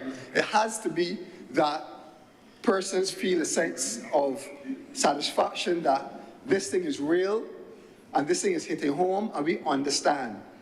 So to say, oh, we are going to grow the economy if we increase our population. We're going to grow our economy, but we are also going to grow the demand on the services that we provide for our population as well. So, how do we treat not only to benefit from the growth of the economy, but how do we treat to the increase on the delivery of our services that we already struggle with? A case in point, Mr. President, is that we already cannot afford, as a government and successive governments, to raise enough money to do the work, kind of work that we want to do on an annual basis in the country. So we increase the population, and will we raise the money? We are not sure, at least in the short term. But will we increase the burden on the state in terms of providing social services, providing education, providing food, providing health care, and so forth? These are things that have to be carved out, because you are going to increase a demand on the social services and on the purse of the government. So, for those who believe that it is just a walk in the park, I say there are some critical questions that need to be asked, and some critical issues that need to be addressed. And to go back to my opening, I believe that if the government took great care of its people, the economy will take care of itself. You would always need the people. The people are the economy. That is the point I'm making.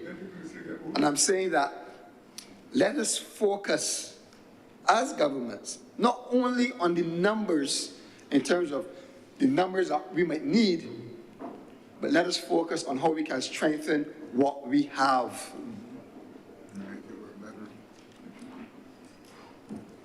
The government often speaks about the National Training Initiative and repurposing training in terms of getting new skills, etc., for our young people. Let us hear how that has positively impacted our society.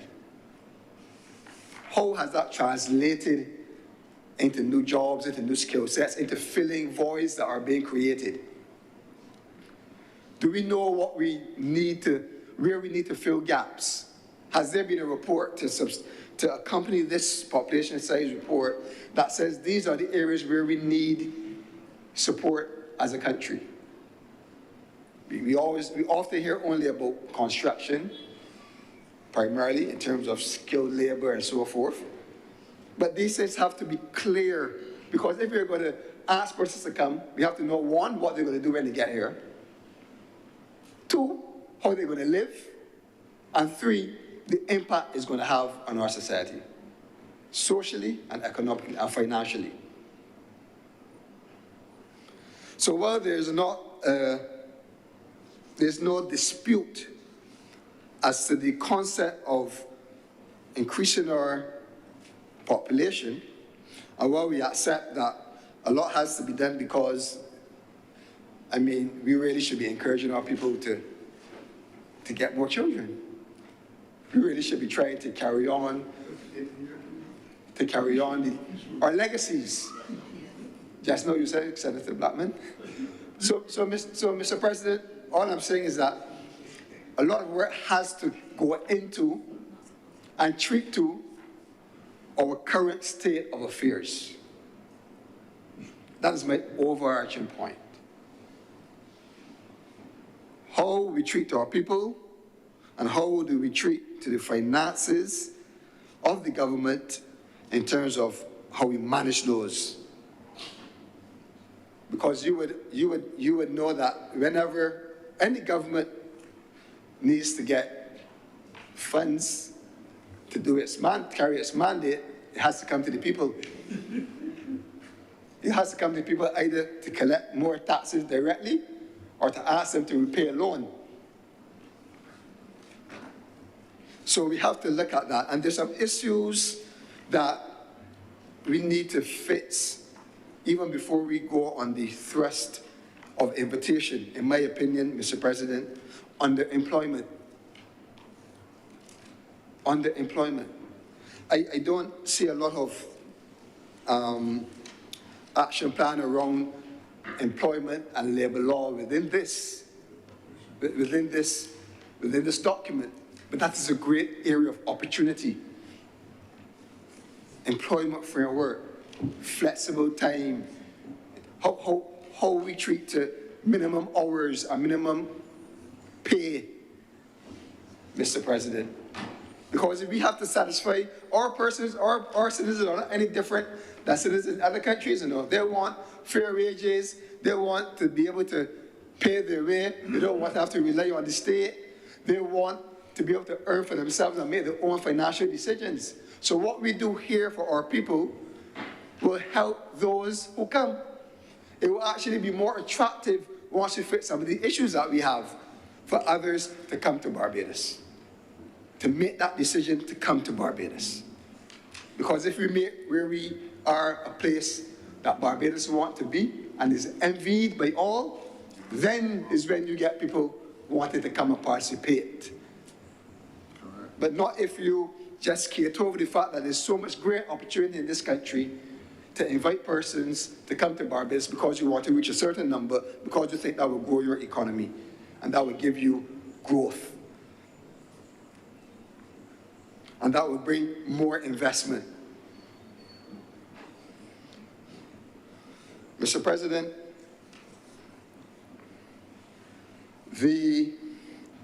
I want to just circle back to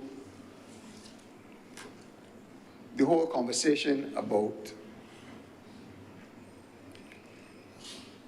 the National Insurance and Social Security. This, Mr. President, this entity is a very important entity.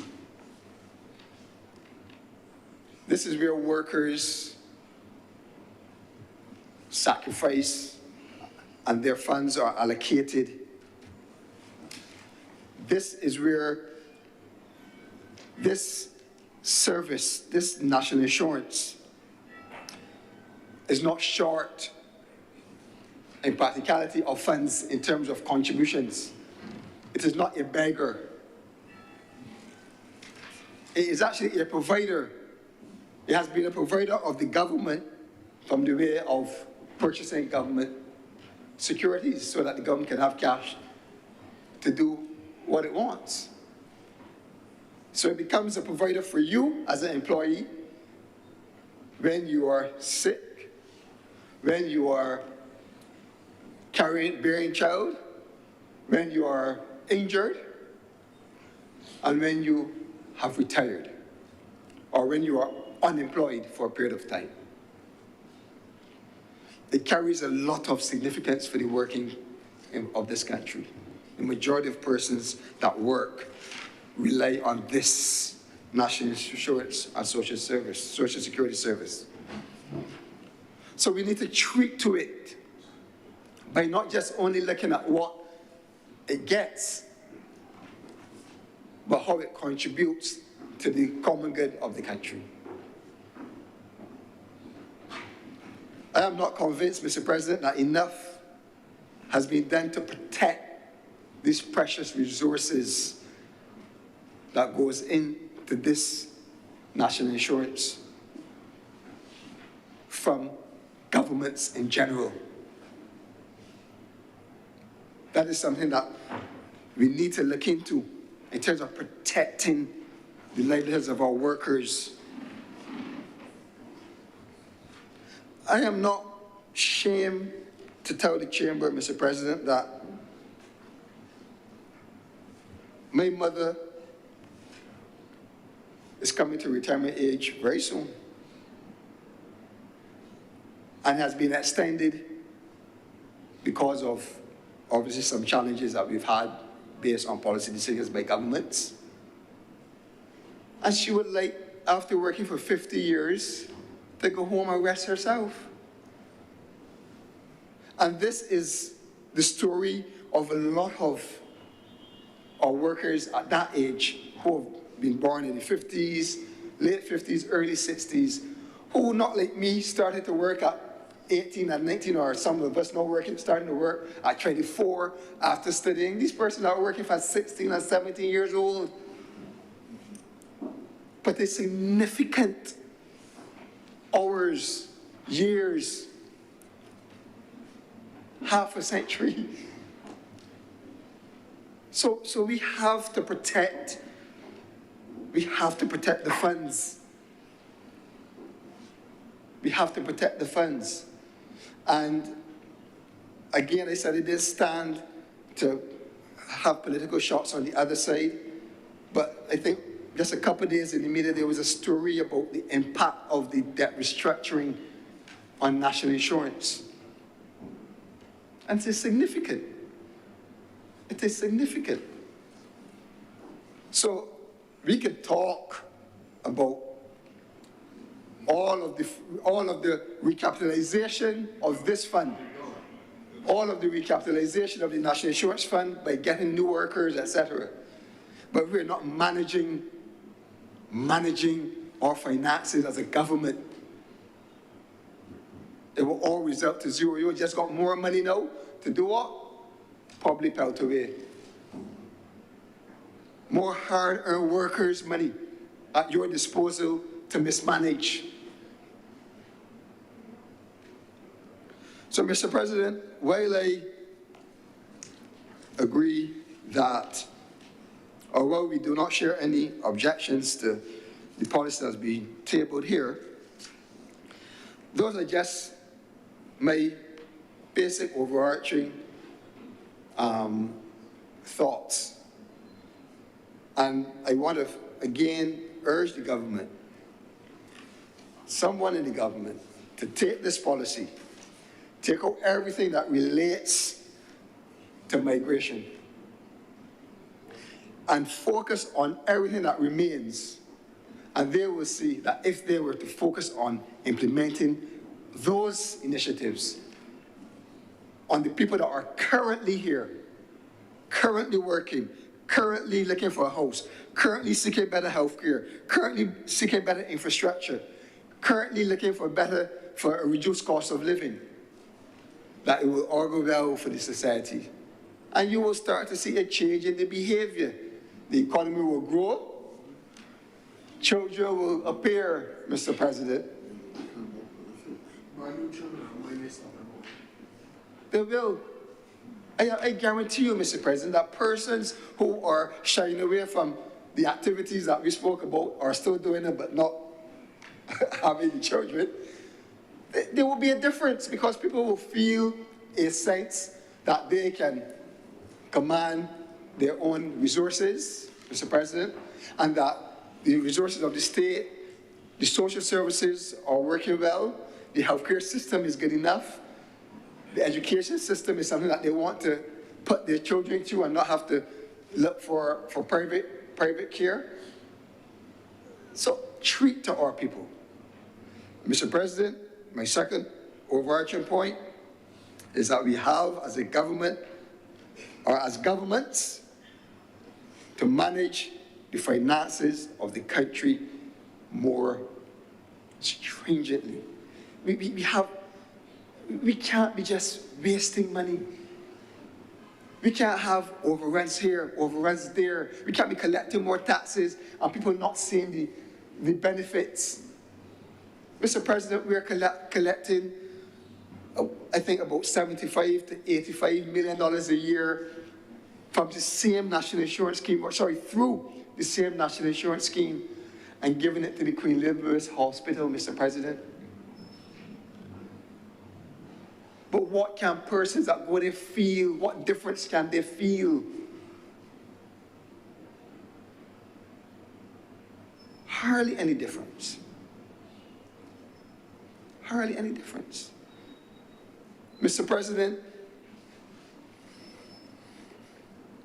as I wrap up, I think these are two significant areas of opportunity for the government, for any government, to focus on.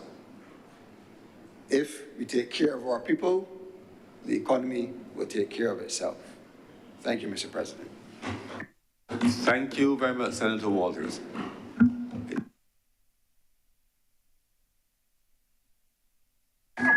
Senator Cummings. Mr. President, I beg to move the suspension of this sitting of the House for 10 minutes. We will reconvene at 6:20 p.m. That's a little extra. The question is that this sitting be suspended until 6:20 p.m. today. Will those honorable senators in favor, please say aye. Those against, please say no. The ayes have it. This sitting is suspended until 6:20 p.m. today.